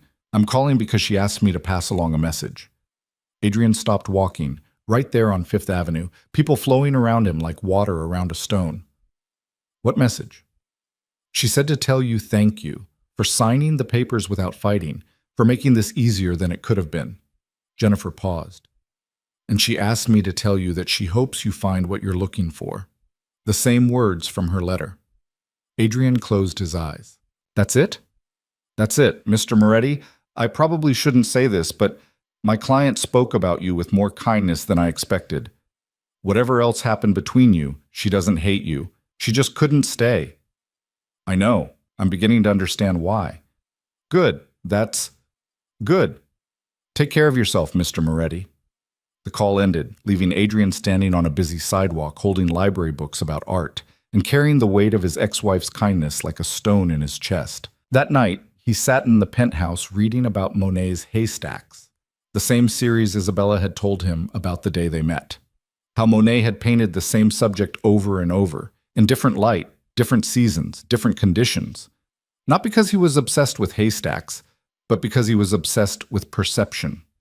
With the way everything changes depending on how and when you look at it, Adrian thought about perception, about how he'd perceived his marriage as stable, his wife as content, his choices as justified, about how wrong he'd been on all counts. The next evening, he drove to Red Hook alone, leaving the Mercedes at home in favor of an older, less conspicuous sedan. Marco was already waiting outside Romano's social club when Adrian arrived, a squat brick building that had been standing since the neighborhood was actually run by longshoremen instead of hedge fund managers. You sure about this? Marco asked as Adrian approached. No, but I'm doing it anyway. Inside, the club smelled like cigars and old wood and the ghost of 1,000 deals, both legitimate and otherwise. Romano sat at a table in the back, flanked by two of his crew. He was older than Adrian, maybe 50, with the kind of face that had seen everything twice and been impressed by none of it. Moretti, heard you wanted to talk. Just us, Adrian said, gesturing to Romano's men. My guy waits outside, your guys wait outside. Romano studied him for a long moment, then nodded. His men left reluctantly. Marco followed, leaving Adrian and Romano alone in the dim room. You got balls, I'll give you that, Romano said. Coming here after I hit your warehouse. Most guys would have sent an army. I'm not most guys. That's what I'm counting on. Romano leaned back in his chair. Word is your wife left you. Word is you're distracted, making mistakes. I figured it was time to test that theory. And what did you learn? That you didn't retaliate, which either means you're weak or you're playing some kind of long game I don't understand yet. Adrian pulled out a chair and sat down across from Romano. Or it means I'm tired of the same old patterns. You hit me, I hit you back harder, you escalate, I escalate, and eventually people end up dead over 200 grand in merchandise that neither of us actually needs. So what are you saying? You're just going to let it go? I'm saying I want to propose something different. You keep the merchandise, consider it a loan. In exchange, you owe me a favor. Not now, not next week, but someday when I need something that doesn't involve violence or territory or any of the usual bullshit. Romano's eyes narrowed. What kind of favor? I don't know yet. Maybe I never collect. Maybe I just want to see if it's possible to do business differently in this city. You're serious? Completely. Romano poured 2 glasses of whiskey from a bottle on the table. He slid one toward Adrian. You know what I think? I think your wife leaving broke something in you, made you soft. Adrian took the glass but didn't drink. Maybe, or maybe it woke me up to the fact that there are things more valuable than winning every fight. Like what? Like being able to look at yourself in the mirror. Like building something that matters instead of just something that lasts. Adrian met Romano's gaze. Like not ending up alone at 50, surrounded by people who fear you but don't give a damn if you live or die. Romano flinched, just barely, but Adrian saw it. He'd struck a nerve. You think you're better than me? Romano asked, his voice quiet. No, I think we're exactly the same, and I think that's the problem. Adrian stood. Keep the merchandise. The offer stands. You owe me a favor, to be collected when and if I need it. And Romano, I'm not coming after you for this, but I'm also not going to forget it. The question is whether you're smart enough to recognize an opportunity when it's handed to you. He walked out without waiting for an answer, Marco falling into step beside him as they exited the club. What the hell was that? Marco demanded once they were in the car. That was me trying something new. Boss, you just let Romano rob you and walk away. You know how that looks? Like I'm weak? Like I'm broken? Good. Let them think that. While they're busy underestimating me, I'll be figuring out what actually matters. Marco stared at him like he'd grown a second head. Who are you and what did you do with Adrian Moretti? Same guy, just starting to see things differently. Adrian started the car. Isabella left because I became someone she couldn't recognize anymore. Someone I couldn't recognize. Maybe it's time to figure out who I actually want to be instead of who I thought I needed to be. They drove back to Manhattan in silence, the city lights reflecting off the harbor like fallen stars. Adrian dropped Marco at his apartment in Murray Hill, then continued uptown to the penthouse. But instead of parking in the garage, he kept driving. Through Central Park, down the West Side Highway, across the Brooklyn Bridge. He ended up in the old neighborhood, the streets where he'd grown up, where he'd learned that the world was divided into those who took and those who got taken from. The apartment building where his mother had raised 3 boys in a 2-bedroom walk-up was still standing, though it had been renovated and gentrified like everything else. Adrian parked and got out, standing on the sidewalk where he'd stood 1,000 times as a kid. The bodega on the corner was now an organic juice bar. The check-cashing place was a yoga studio. But some things remained. The same street lamps, the same fire escapes, the same pavement where he'd learned to fight and scheme and survive. An old man sat on a stoop 3 buildings down, smoking a cigarette and watching the street. Adrian recognized him, Mr. Castellano, who'd lived in the neighborhood forever and knew everyone's business. "That you, Adrian Moretti?" the old man called out. Adrian walked over. "It's me, Mr. Castellano. How've you been?" Still breathing, which at my age is an accomplishment, he gestured at the building behind him. "Your mother still comes by sometimes, brings me food, makes sure I'm taking my pills. Good woman, your mother. The best.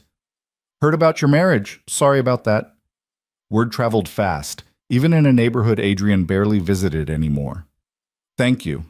You know what your problem is, kid. You spent so long trying to escape this place, you forgot what made it worth escaping from in the first place." Mr. Castellano took a drag on his cigarette.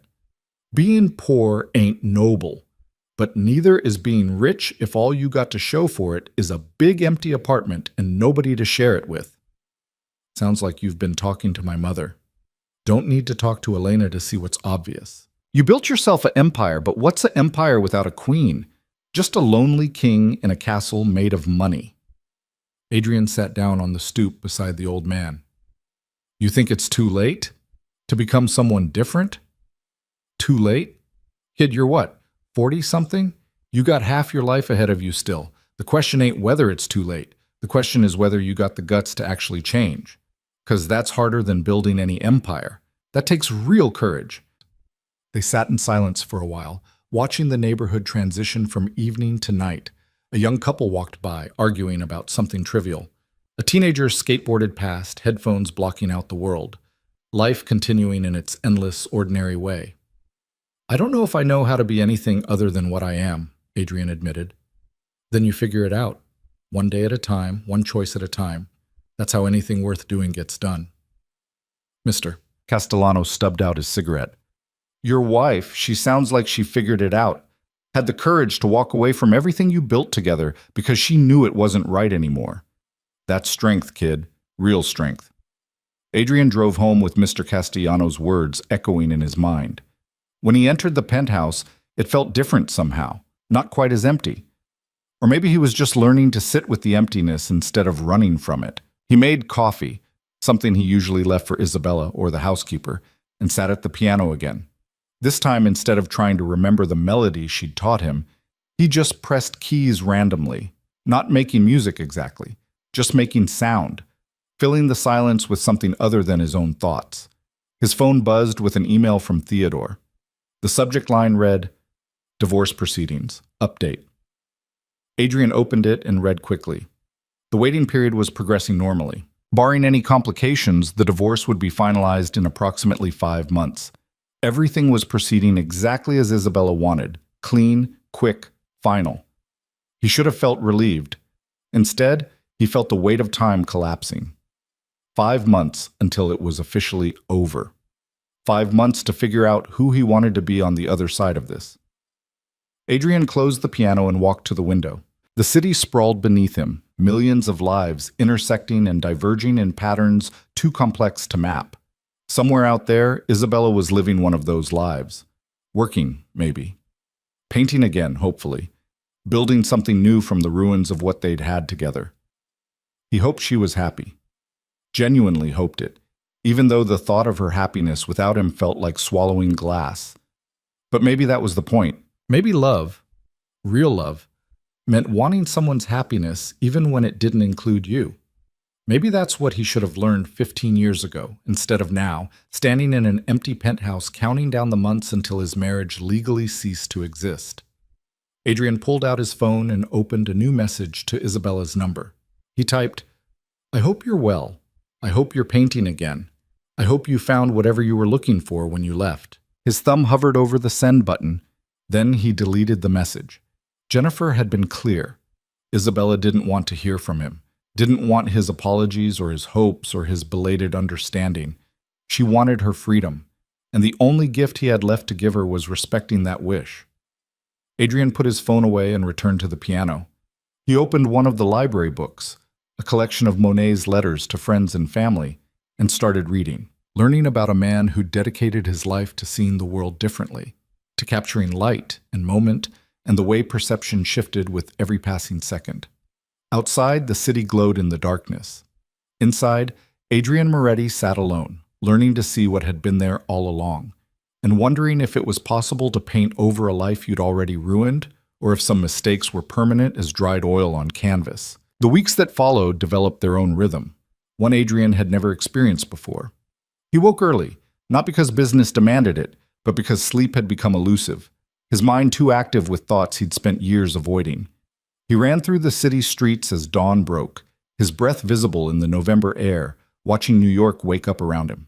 Then coffee, real coffee he made himself, and hours spent reading at the kitchen counter Isabella had chosen, books about art and philosophy, and subjects he'd once dismissed as impractical. His empire didn't collapse. That surprised him most of all. The meetings still happened, the deals still closed, the money still flowed. But Adrian delegated more, trusted Marco and his other lieutenants to handle situations he would have once insisted on controlling personally. And strangely, things ran smoother. Turned out his constant micromanaging had been creating more problems than it solved. "You're different," Marco said one afternoon in mid-November, sitting across from Adrian in the office conference room.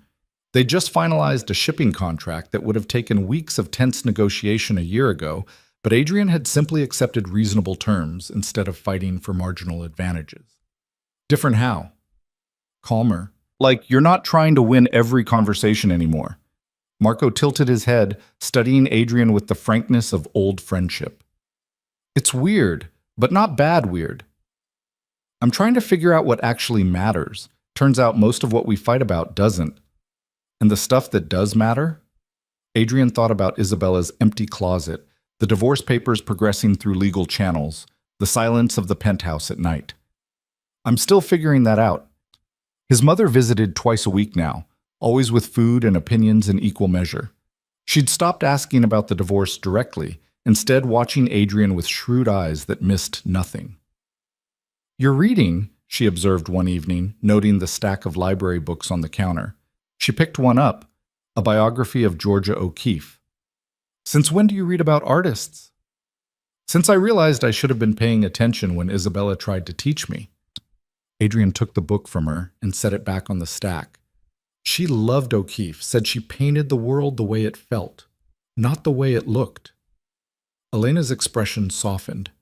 "You're mourning her. That's good. You should mourn what you lost. What if I'm mourning the wrong thing? What if I'm not mourning her so much as mourning the version of myself I thought I was?" Maybe they're the same thing. Maybe losing her was the only way you could see who you'd become. Elena started unpacking groceries. She never arrived empty-handed. Your father never had that moment, never woke up and realized what he'd destroyed. You have a chance he never had, Adrian. Don't waste it. But what was he supposed to do with this awareness?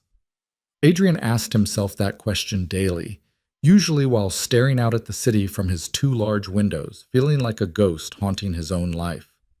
The answer arrived unexpectedly on a Tuesday afternoon in early December. Adrian was walking through Soho, ostensibly heading to meet a contractor about property renovations, when he passed a small storefront with a hand-painted sign, Community Art Center, classes for all ages. Through the window, he could see a group of teenagers working on canvases, their faces intense with concentration. An instructor moved between them, offering guidance and encouragement. Something about the scene stopped Adrian in his tracks. He stood on the sidewalk, watching these kids create something from nothing, and remembered Isabella talking about the art program she'd wanted to fund at her old high school. He'd written the check, $50,000, that meant nothing to him, and then promptly forgot about it, too busy with more important matters to attend the opening or see what his money had built. When was that? 3 years ago? 4? Adrian pulled out his phone and scrolled through old emails until he found it. The Russo Arts Initiative at Brooklyn Technical High School. Named for Isabella's family, funded by Adrian's money, forgotten by them both in the chaos of their disintegrating marriage. He changed direction, heading for the subway instead of the meeting. The contractor could wait. This couldn't. The train took him to Brooklyn, to a neighborhood he barely knew, to a school he'd never visited despite funding a program there. The building was massive, institutional, filled with the sounds of teenagers being loudly, messily alive. Adrian found the main office and asked for directions to the art wing. "You here to pick up a student?" the secretary asked, eyeing his expensive coat with mild suspicion. "No, I funded the arts program a few years ago. I wanted to see it." Her expression transformed. "You're Mr. Moretti? Oh my goodness, please, let me get Mrs. Chen. She runs the program. She'll want to meet you." Before Adrian could protest, he was being ushered down hallways covered in student artwork, through doors marked Authorized Personnel Only, into a bright studio space that smelled like paint and possibility. 20 or so students worked at easels and tables, some painting, some sculpting, all completely absorbed in their work. A woman in her 50s approached, wiping clay from her hands. "Mr. Moretti? I'm Grace Chen. This is such a surprise. We had no idea you were coming." I should have called. I was nearby and thought I'd see how the program was doing. It's thriving, absolutely thriving. Come, let me show you. Grace guided him through the space, pointing out equipment and supplies, introducing students who barely looked up from their work.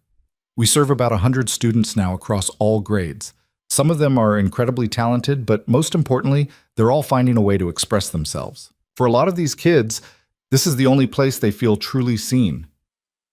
Adrian stopped in front of a canvas where a girl of maybe 16 was painting a cityscape in bold, almost violent strokes. It reminded him of Isabella's early work, the pieces she'd created in their first apartment before life and marriage had smoothed away her edges. "That's beautiful," he said. The girl glanced up, surprised. "Thanks. It's supposed to be angry. Like, the city is beautiful, but it's also kind of crushing everyone in it, you know?" "I know exactly what you mean." Grace pulled Adrian aside as they continued the tour.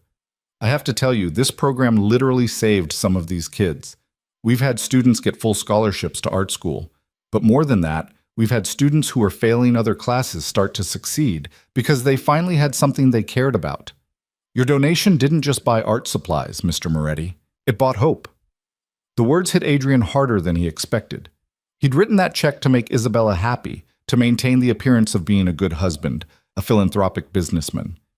He'd never considered the actual impact, the actual lives changed by money that meant nothing to him. "Can I ask you something?" Adrian said. "Do you have room for more students, more programs?" "Always. We could triple our size if we had the funding. There's a waiting list of kids who want in, but we just don't have the resources." "What would it take?" "To triple the size, offer more classes, hire more teachers." Grace named a figure that made Adrian laugh. Not because it was large, but because it was so small. He spent more than that on suits in a year. He'd lost more than that in a single poker game. And here was a program that could change hundreds of lives, starving for an amount of money he'd barely noticed spending. "I'll have my accountant contact you by the end of the week," Adrian said. "Let's make it happen." Grace's eyes widened. "Mr. Moretti, that's incredibly generous, but you don't have to decide right now. Take some time to think about. I've thought about it. I've been thinking about it for 3 years without realizing it." Adrian looked around the studio, at kids creating and dreaming and becoming. "My wife, ex-wife, she understood something I didn't. That money isn't worth anything unless you do something meaningful with it. I'm just sorry it took me this long to figure that out. He left the school with Grace's gratitude ringing in his ears and a strange lightness in his chest. On the subway ride back to Manhattan, he pulled out his phone and started making notes. The construction business could fund more programs like this. The investment properties could establish scholarships. The money he'd spent maintaining an image could instead maintain opportunities for kids who needed them. Marco called as Adrian emerged from the subway. "Where are you? You missed the meeting with the contractor." "Brooklyn. I'll reschedule with him." "Brooklyn? What's in Brooklyn?" "A program Isabella cared about. One I'm going to actually pay attention to this time." Adrian flagged down a cab. "Marco, I want you to look into our charitable giving. What we donate, where it goes, what kind of impact we're actually making." "Since when do you care about charitable giving?" "Since today. Since I realized I've been using it as a tax write-off instead of actually trying to help anyone. Pull together a report. I want to see everything." There was a pause on the line. "Boss, are you feeling okay? You sound different. I know. Get used to it, too." That night, Adrian sat at the piano and actually managed to play the simple melody Isabella had taught him years ago.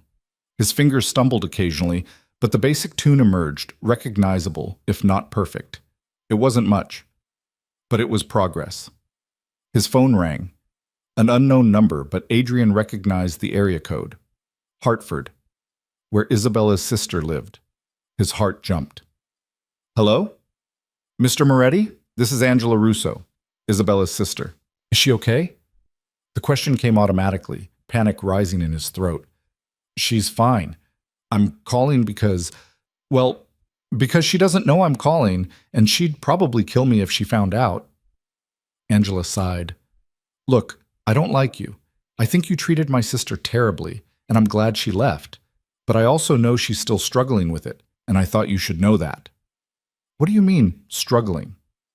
"I mean, she puts on a good face, but I can tell she's hurting. She left everything behind, Mr. Moretti. Not just you, her whole life in New York, the friends she made through your business, the charities she worked with. She's starting over from scratch, and it's harder than she expected." Adrian gripped the phone tighter. "Where is she? Is she with you?" "No, and I'm not telling you where she is. That's not why I called. I called because—" Angela hesitated. "Because she mentioned that you signed the divorce papers without fighting, that you made the whole process easier than she expected. And I wanted to say thank you for that. It's the least you could do after everything, but still. Thank you." "I want her to be happy, Angela. I know I have no right to want that, no right to care at this point, but I do. If there's anything I can do, there's nothing. The best thing you can do is leave her alone and let her heal." Angela's voice softened slightly. "But for what it's worth, the fact that you're asking says something. I don't know what exactly, but something." After she hung up, Adrian sat in the darkened penthouse, Angela's words echoing in his mind. Isabella was struggling, starting over, building a new life from pieces he'd helped destroy, and there was nothing he could do about it except exactly what he was doing, staying away, giving her space, letting her breathe. It was the hardest thing he'd ever done, harder than building an empire from nothing, harder than facing down rivals and threats. Because every instinct he had screamed at him to fix this, to find her, to make it right somehow. But love, real love, meant accepting that sometimes the best thing you could do was nothing at all. December passed in a blur of activity. Adrian threw himself into the charitable work with the same intensity he'd once reserved for business deals. He visited schools, community centers, youth programs. He wrote checks. But more importantly, he showed up. Learned names, asked questions, actually listened to the answers. "You're spending a lot of time on this," Marco observed one afternoon, reviewing financials in Adrian's office. "The donations are starting to impact our bottom line." "Good. We have more money than we know what to do with anyway." Adrian signed off on another grant proposal. "Besides, this is the first thing I've done in years that actually feels like it matters. What about the business? What about building the empire?" Adrian leaned back in his chair looking at Marco, this man who'd been loyal through everything, who'd become more brother than employee. "What's the point of an empire if all it does is make you rich and alone? I'd rather build something that outlasts me, something that actually helps people instead of just helping myself. Christmas approached with its usual Manhattan fanfare. The city decorated itself in lights in excess, store windows competing for most extravagant display, tourists flooding the streets with cameras and wonder. Adrian had always loved this time of year. The parties, the deals made over expensive dinners, the sense of being at the center of something important.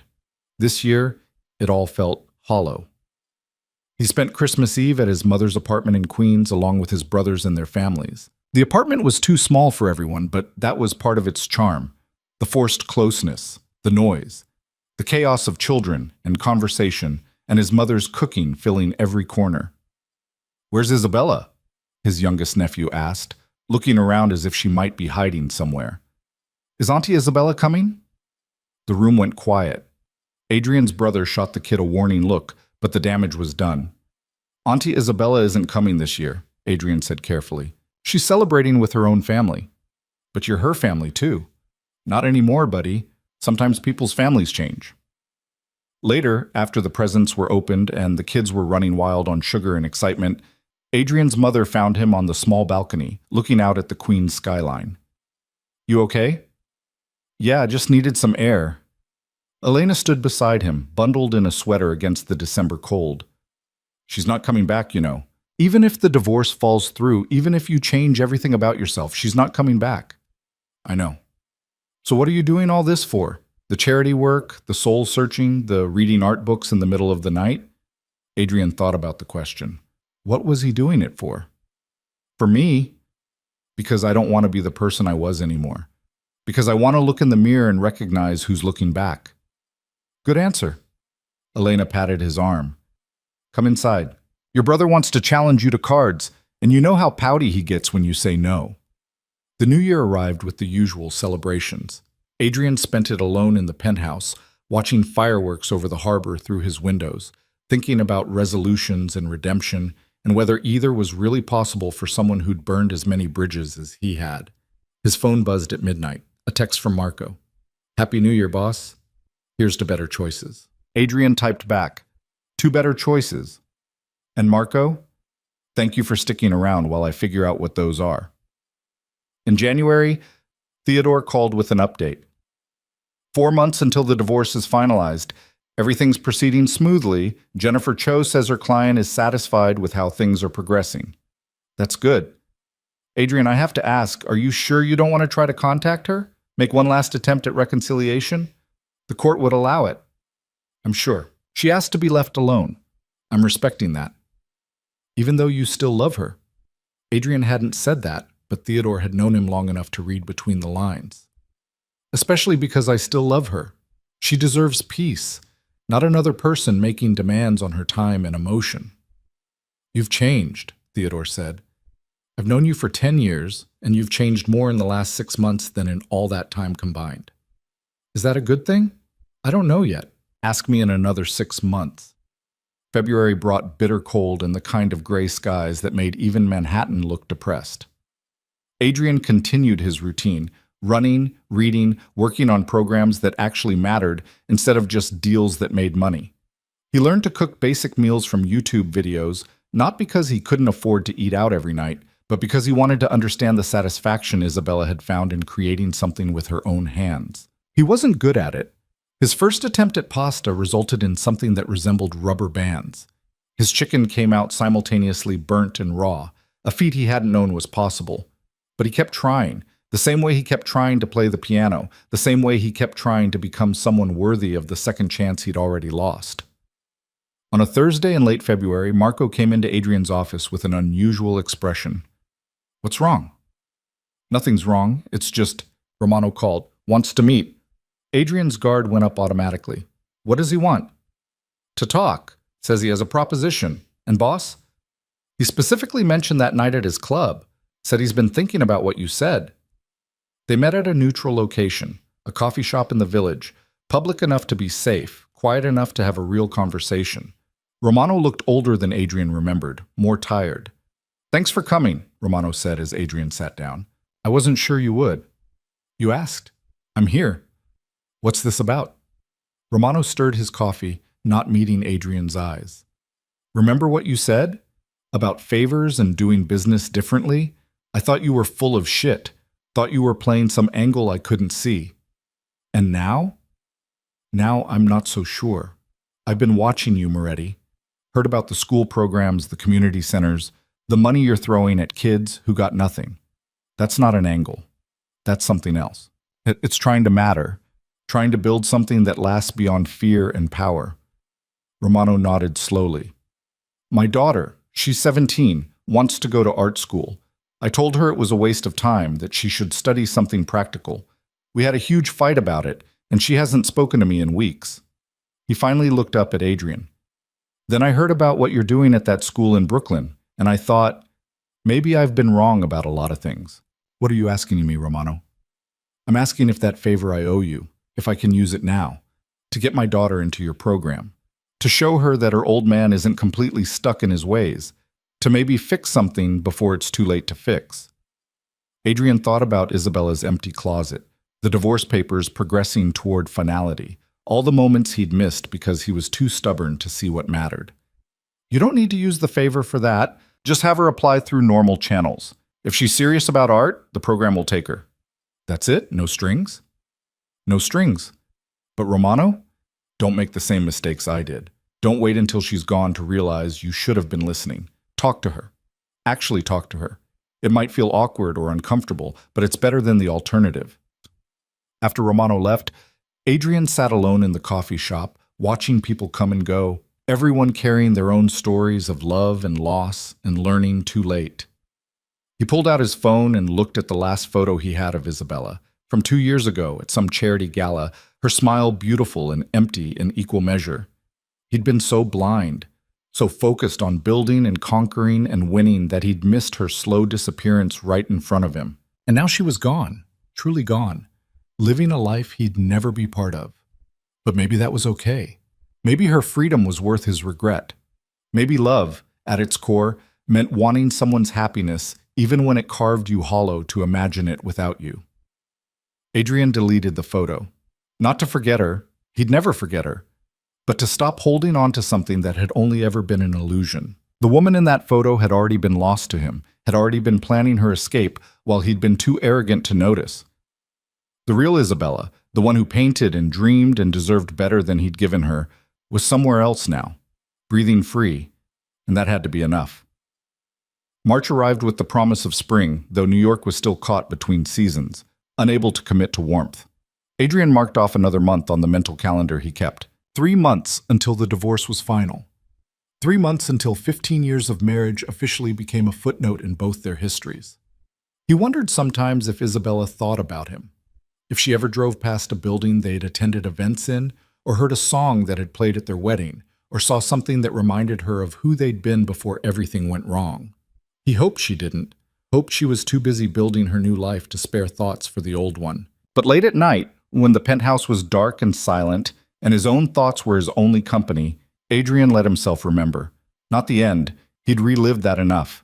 But the beginning, the middle, the good parts that had gotten buried under ambition and neglect, and the slow accumulation of 1,000 small betrayals. He remembered Isabella laughing at his terrible jokes. Isabella painting their first apartment with such joy it transformed cheap walls into something that felt like home. Isabella holding his hand through his mother's surgery, steady and strong when he was falling apart. Isabella believing in him when he was just a kid from Brooklyn with more ambition than sense. She'd loved him once. Truly, completely loved him. And he'd taken that love and slowly, carelessly destroyed it, too focused on becoming powerful to notice he was losing everything that made power worth having. But he was different now. That's what he told himself in those dark hours. Not better, necessarily. Not redeemed, but different. Trying, learning, becoming someone who might someday be worthy of the second chance he'd already squandered. The city lights glowed beyond his windows, eternal and indifferent. And Adrian Moretti sat alone in his empire of silence, learning to live with the consequences of choices he could never undo. The call from Theodore came on a Tuesday morning in late May, exactly 2 years after Isabella had signed the divorce papers. Adrian was at the community center in Red Hook, watching a group of teenagers practice a mural design for the neighborhood, when his phone buzzed. "It's done," Theodore said without preamble. "The divorce is finalized. You're officially no longer married to Isabella Russo." Adrian stepped outside into the spring sunshine, the sounds of the city washing over him. "That's it? No ceremony, no final paperwork?" "That's it. The court processed everything this morning. I'll have the final document sent to your office, but legally, you're both free." Free? The word should have brought relief. Instead, it settled in Adrian's chest like a stone. "Thank you, Theodore, for handling everything." "Adrian, are you okay?" "Yeah, I think I am, actually." And surprisingly, he meant it. The past 2 years had been the hardest of his life. Harder than building his empire, harder than surviving his father's violence, harder than any threat he'd ever faced. But somewhere in the process of losing everything, he'd found something he hadn't known he was missing: himself. Or at least a version of himself he didn't hate looking at in the mirror. He returned to the community center and spent the rest of the afternoon with the kids, offering feedback on their designs, listening to their stories, being present in a way he'd never managed when it actually mattered.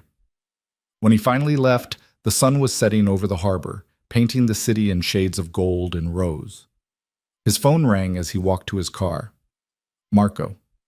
"Hey, you got a minute?" "Always. What's up?"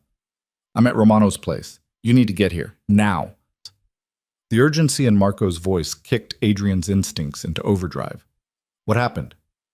"Just come. I'll explain when you get here." Adrian drove to Romano's social club in Red Hook, his mind running through possibilities. A setup? Retaliation for something Adrian had missed? He'd been so focused on changing himself that he'd maybe grown careless about watching his back. But when he arrived, there was no ambush waiting. Just Marco standing outside with Romano, both men looking uncomfortable. "What's going on?" Adrian asked, stepping out of the car. Romano spoke first. "I need to tell you something about your wife, your ex-wife. I know where she is." Everything stopped. The street noise, the harbor sounds, Adrian's own breathing. "What?" "My daughter, the one you helped get into that art program. She goes to school in Providence now, Rhode Island School of Design, and there's a woman who works at a gallery near campus. She teaches classes there sometimes, helps students with their portfolios." Romano met Adrian's eyes. "It's Isabella. I saw her when I was visiting my daughter last month. I'm sure it was her." Adrian's heart hammered against his ribs. "You're certain?" "Positive. My daughter confirmed it. Says everyone at school knows about the gallery owner who used to live in New York, married to some big shot, walked away from everything to paint again. They think she's incredibly brave." "Why are you telling me this?" Adrian's voice came out rougher than he intended. "You know I'm not supposed to contact her. She made that clear." "I know. But I also know what you did for my daughter, for me. And I figured you had a right to know that she's okay." More than okay, actually. She seems happy. Happy. The word Adrian had been hoping for, dreading, needing to hear. Isabella was happy. Without him. Because of leaving him. "Thank you for telling me," Adrian managed. "But I can't. I won't go see her. That's not what she wants." Marco stepped forward. "Boss, are you sure? This might be your only chance to..." "To what? Disrupt her life again? Make her feel unsafe in the one place she's built for herself?" Adrian shook his head. "No, she chose freedom. I'm not taking that away from her." He drove home in a daze, Romano's words echoing in his mind. Isabella in Providence. Teaching art. Working at a gallery. Living the life she'd always wanted before Adrian had convinced her that being Mrs. Moretti was enough. That night, Adrian did something he hadn't allowed himself in 2 years. He looked her up online. There were no social media profiles. Isabella had always been private, and apparently she'd stayed that way. But he found the gallery Romano mentioned, Russo Fine Arts. The name alone made Adrian smile through the ache in his chest. She'd reclaimed her maiden name, her identity, her whole self. The gallery's website showed upcoming exhibitions, art classes, a statement about supporting emerging artists and making art accessible to everyone. It sounded exactly like something Isabella would create. Beautiful, meaningful, generous. There were no photos of her on the site, just images of artwork and the gallery space, a small, bright room with white walls and good lighting. But Adrian could picture her there perfectly. Isabella in her element, surrounded by art and artists, finally breathing free. He closed his laptop and sat in the darkness of the penthouse, wrestling with temptation. Providence was 2 hours away. He could be there by midnight, could stand outside her gallery just to see it, could maybe catch a glimpse of her from a distance just to confirm she was really okay. But he didn't, because that wasn't about her well-being. It was about his own need, his own inability to let go completely. And Isabella deserved better than a man who couldn't respect her boundaries even after everything he'd put her through. Instead, Adrian opened his laptop again and navigated to the gallery's website. There was a donation button, contributions to support art education programs and scholarships for low-income students. He clicked it and entered an amount that would fund the program for years. Then he paused at the name field. He could put his own name, make sure she knew he was supporting her work, that he'd changed, that he was trying to be better. But that would be just another way of inserting himself into her life, demanding recognition for doing what he should have done from the beginning. Adrian typed in anonymous donor and hit submit. The confirmation email arrived moments later, thanking him for his generous contribution to Russo Fine Arts. Adrian read it 3 times, then deleted it. This wasn't about recognition or redemption. It was just about helping something Isabella cared about continue to exist and grow, the way he should have been doing all along.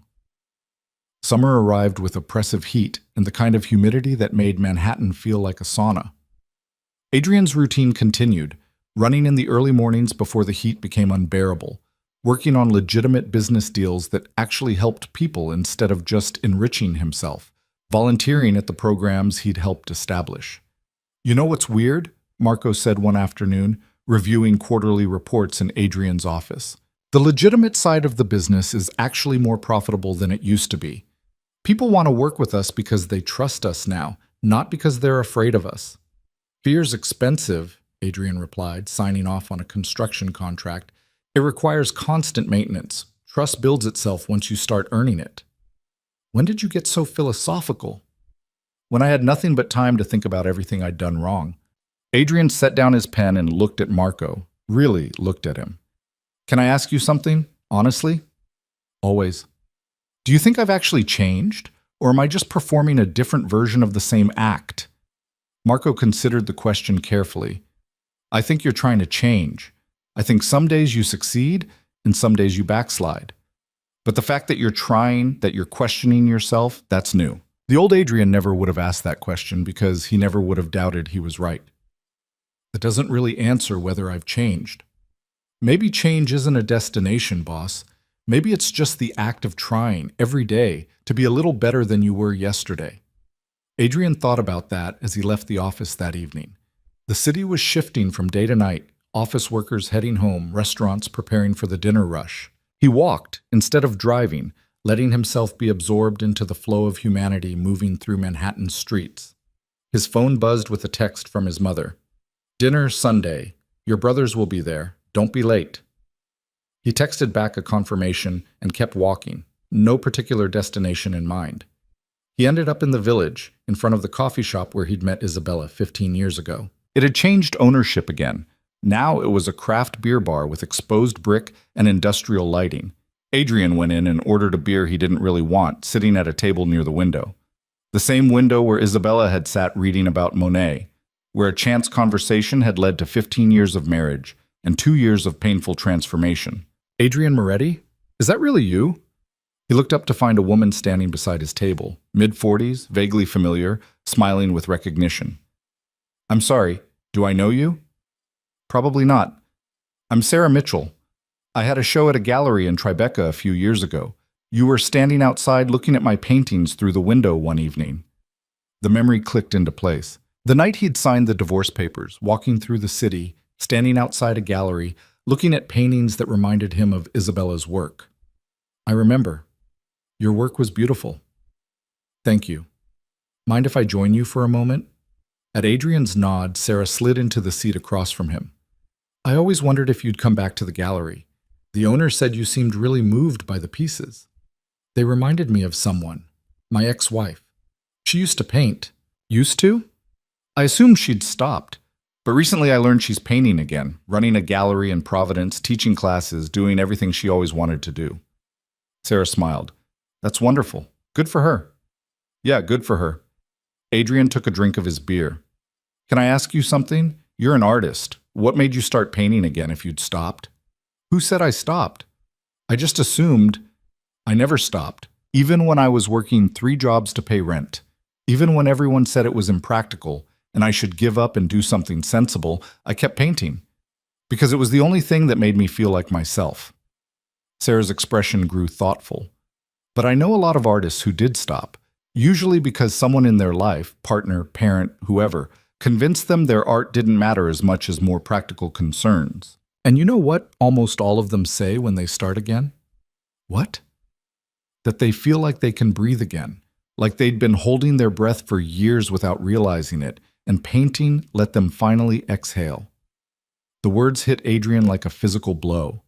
That's exactly what Isabella's letter had said, that she needed to breathe again, that she'd been becoming a ghost in her own life. I was that person, Adrian said quietly. The one who convinced her that her art didn't matter as much as my empire, my business, my ambitions. I didn't do it maliciously, I just stopped seeing her, stopped valuing what made her herself. And now? Now she's free and I'm trying to figure out how to live with the fact that her freedom required my absence. Sarah reached across the table and squeezed his hand briefly. The fact that you understand that, really understand it, suggests you've learned something valuable. Most people never get there. After she left, Adrian sat alone finishing his beer and thinking about breathing, about how Isabella must have felt suffocating in the life he'd built around her, trapped in a gilded cage of his own making, about how her leaving had been the only way she could survive, and about how his greatest act of love was letting her stay gone. The summer passed into fall, the city transforming in its annual cycle of death and renewal. Adrian marked the 2-year anniversary of signing the divorce papers quietly, alone in the penthouse, thinking about how much had changed and how much remained the same. He was still alone, still living in the same space Isabella had fled, still building an empire, though now he tried to build it with purpose instead of just power. But he was different too, softer in some ways, more present, more willing to admit when he was wrong. On a Saturday in October, Adrian was at the Brooklyn Art Program, now expanded to 3 times its original size, helping students prepare for their annual exhibition. His phone rang with an unknown Rhode Island number. His heart stopped. He stepped outside to answer. Hello? Mr. Moretti, this is Grace Chen. I'm sorry to call on the weekend, but I wanted to let you know. We received the most extraordinary donation to the program today, from Russo Fine Arts in Providence. A gallery owner named Isabella Russo. Adrian's breath caught. What? She sent a check along with a note saying she'd heard about the program from students at RISD, and she wanted to support arts education in New York. She mentioned that she used to live here and knew how important programs like this were for kids who needed them. Grace paused. The note also said to send her thanks to the program's anonymous benefactor for inspiring her to do more. She knew. Somehow, Isabella had figured out that Adrian was behind the expansion of the arts program, had connected the dots despite his attempts to remain anonymous. Mr. Moretti, are you still there? Yeah, I'm here. That's wonderful, Grace. Thank you for letting me know. After the call ended, Adrian stood on the street outside the school, students' artwork visible through the windows behind him, and felt something shift in his chest. Not hope, exactly. He wasn't naive enough to think Isabella's donation meant she wanted contact or reconciliation, but maybe it meant she saw him trying, saw him becoming someone different than the man she'd left. Maybe that was enough. 2 weeks later, on a Sunday morning in early November, Adrian did something he'd been avoiding for 2 years. He drove to Providence. He didn't plan to see Isabella, didn't plan to go to her gallery or make contact in any way.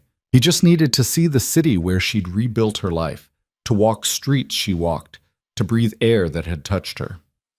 Providence was smaller than New York, quieter, with a charm that came from history instead of ambition.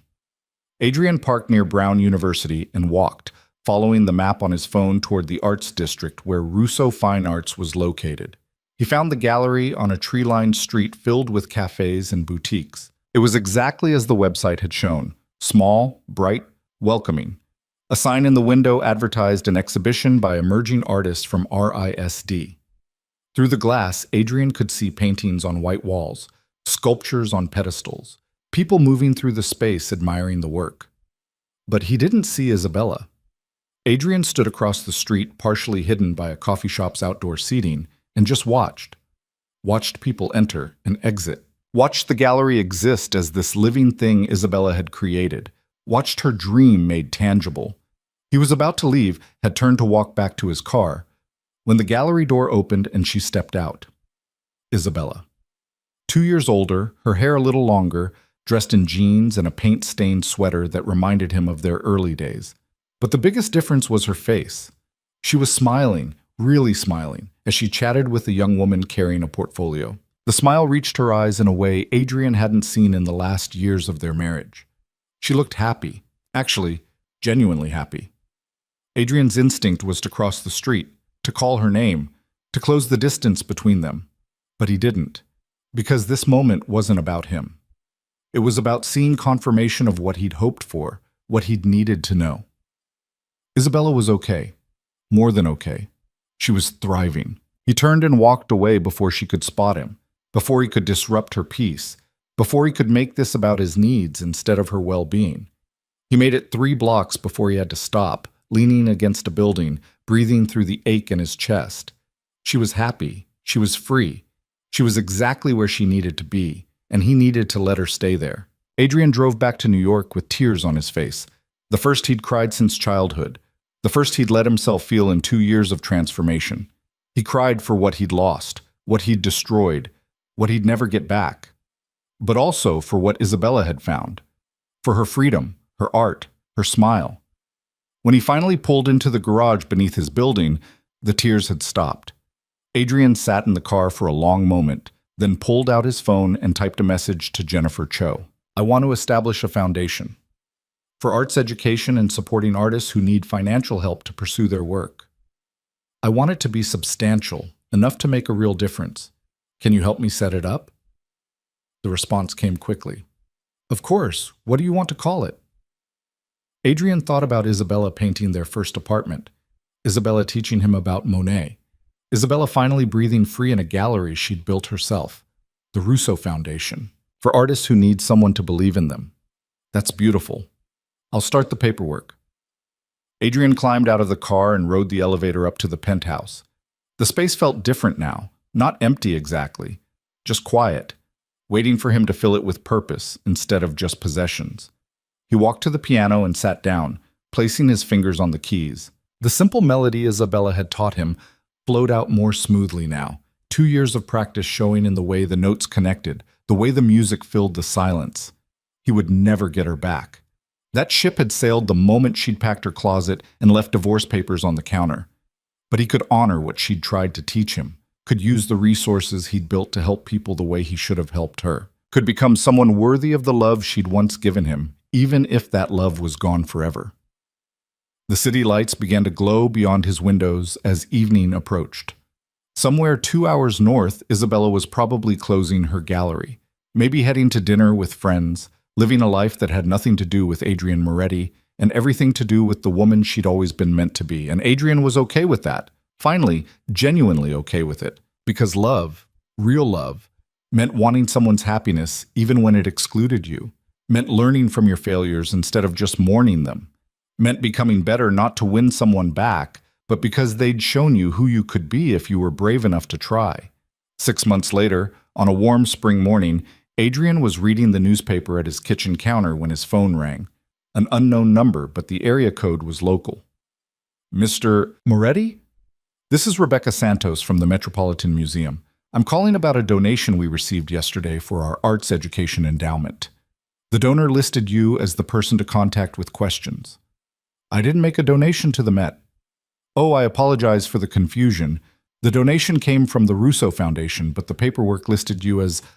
Oh, I see. You're the founder of the Russo Foundation. I'm so sorry. I should have realized. What was the donation for? Arts education for underserved youth in New York. It's incredibly generous, Mr. Moretti. This will fund our programs for years. After the call ended, Adrian pulled up the foundation's financial records. There it was, a substantial donation to the Met, authorized 3 days ago. Not by him, by Isabella. She had access to the foundation's funds.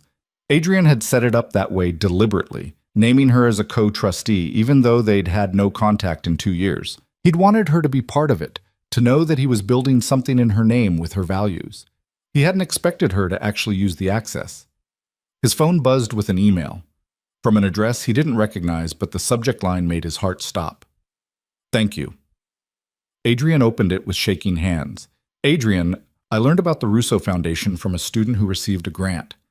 When my lawyer confirmed that I was listed as co-trustee, I'll admit I was surprised and touched and uncertain what to do with that information. I've spent 2 years building a life that doesn't include you. It's been hard, but necessary. I've remembered who I am when I'm not trying to be Mrs. Adrian Moretti. I've painted more in these 2 years than I did in the entire decade before. I've helped students find their voice through art. I've breathed.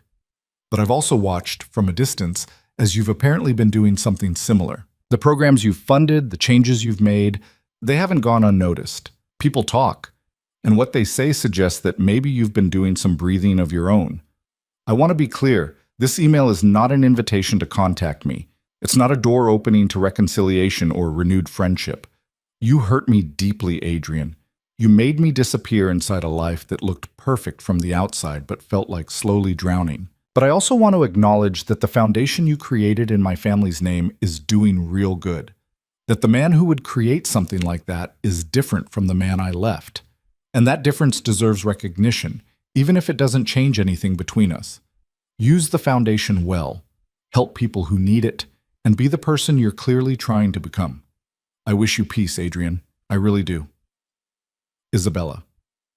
Adrian read the email 5 times. Then he sat at the kitchen counter and let himself feel the full weight of it.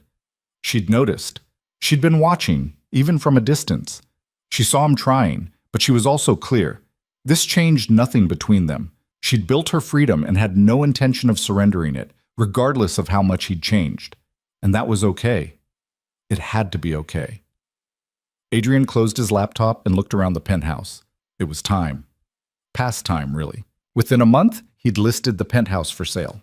Downsized to a smaller apartment in Brooklyn, closer to the neighborhoods where the foundation did its work. Sold the Mercedes and bought a practical sedan. Restructured his business to focus on legitimate construction and development that actually improved communities instead of just enriching himself. Marco thought he was crazy. His mother thought he was finally growing up. Theodore thought he was having a prolonged breakdown. Adrian thought he was finally, actually changing. 2 years after receiving Isabella's email, 4 years after she'd left, Adrian was walking through a small neighborhood grocery store in Brooklyn when he saw her. Isabella stood in the produce section, examining tomatoes with the same careful attention she'd once given to everything, her shopping basket looped over her arm. She wore simple clothes, no makeup, her hair pulled back in a ponytail. She looked older, they both were, but also somehow lighter. Their eyes met across a display of apples. For a moment, neither moved. The store continued around them, other shoppers, background music, the ordinary sounds of ordinary life, but Adrian felt frozen in place. Then Isabella smiled. Not a big smile, not an invitation, just a small, genuine acknowledgement of his existence. Adrian smiled back and nodded. A greeting, nothing more. They moved through the store on separate paths, never speaking, never approaching. But as Adrian was checking out, he saw Isabella at the register next to his. She glanced over and he saw something in her eyes that might have been peace. "Take care, Adrian," she said quietly. "You too, Isabella. You look happy." "I am. I really am." She gathered her bags. "And you? Are you okay?" It was the first time she'd asked about his well-being in 4 years. The first time she'd spoken directly to him since leaving that note on the counter. Adrian felt the weight of the question, the genuine concern behind it. "I'm getting there," he said honestly. "Learning to be better. Trying to matter in ways that actually count." Isabella nodded, and for just a moment he saw something soft in her expression. Not love. That was gone, burned away by years of neglect and betrayal, but maybe forgiveness, or at least the absence of anger. Good. That's good. She started toward the exit, then paused and looked back. The foundation is doing beautiful work, by the way. The student who received that grant I mentioned, she just had her first gallery show. You helped make that possible. "We helped make it possible," Adrian corrected gently. "It has your family's name for a reason." Isabella held his gaze for a long moment, something unreadable passing across her face. Then she smiled again, that same small, genuine smile, and walked out into the afternoon sunshine. Adrian finished paying and carried his groceries to his car, this practical sedan that had replaced the Mercedes, and sat in the driver's seat not moving. That was it. That was probably all he'd ever get. A brief conversation in a grocery store. An acknowledgement that he'd changed. A moment of peace instead of pain. And it was enough. It had to be enough. Because Isabella was happy. She'd found herself again, was living the life she'd always deserved, was breathing free. And Adrian had learned, was still learning, to be someone who could look at himself in the mirror without flinching. He'd built an empire once, thinking that power and money and control were what mattered. Then he'd lost everything that actually did matter, and had to rebuild himself from scratch into someone better. The foundation would continue. The programs would help more students, more artists, more people who just needed someone to believe in them. Adrian's legitimate businesses would keep growing, keep improving neighborhoods, keep doing good in ways he'd never bothered to care about before. And Isabella would keep painting, keep teaching, keep living the life she'd chosen when she'd finally chosen herself. Adrian started the car and drove toward his apartment in Brooklyn, past neighborhoods he was helping improve, past schools where kids were learning art because he'd funded their programs, past the evidence of a life spent trying to matter in ways that counted. He'd conquered a city once, built an empire, become feared and powerful and completely alone. Then he'd lost the only thing that ever really mattered. But from those ashes, he'd built something different, something better. Not an empire, a legacy, not power, purpose. Isabella had given him that, in her own way, had shown him through her absence what he'd been too blind to see in her presence. That love meant supporting someone's dreams, not dismantling them. That partnership meant growing together, not demanding someone shrink to fit your vision. That being worthy of love required actually seeing the person offering it. He'd learned those lessons too late to save his marriage, but not too late to save himself. And as Adrian pulled into the parking lot of his modest Brooklyn apartment building, the city settling into evening around him, he felt something he hadn't experienced in years. Not happiness exactly, not peace, but something close to both. Acceptance. The acceptance that some mistakes couldn't be undone. That some people, once lost, stayed lost. That redemption wasn't about winning someone back. It was about becoming someone worthy of the love you'd already squandered. Adrian climbed the stairs to his apartment, groceries in hand, and smiled at the neighbor who was heading out. Inside, his space was small but comfortable. No penthouse views, no marble counters, just a home instead of a monument to success. He put away the groceries, made dinner from his mother's recipe, and sat at his small table eating alone while reading about a new arts program in Queens that needed funding. Later, he'd sit at the second-hand piano he'd bought and practice the melody Isabella had taught him years ago, his fingers finally finding the notes without stumbling. The king had lost his kingdom. The empire had fallen. And from its ruins, a better man was slowly, carefully emerging. Isabella was free, happy, living the life she'd always deserved. And Adrian Moretti was learning to live with the fact that her freedom had required his absence, that her happiness had cost him everything, and that sometimes the greatest act of love was letting someone go completely, even when it carved you hollow, even when it changed you forever, even when you'd spend the rest of your life becoming someone worthy of the second chance you'd already lost. The city lights glowed beyond his windows, smaller windows now, in a smaller space, in a quieter neighborhood. But through them, Adrian could see stars he'd never noticed from the penthouse. Small lights, distant, unreachable, but beautiful all the same.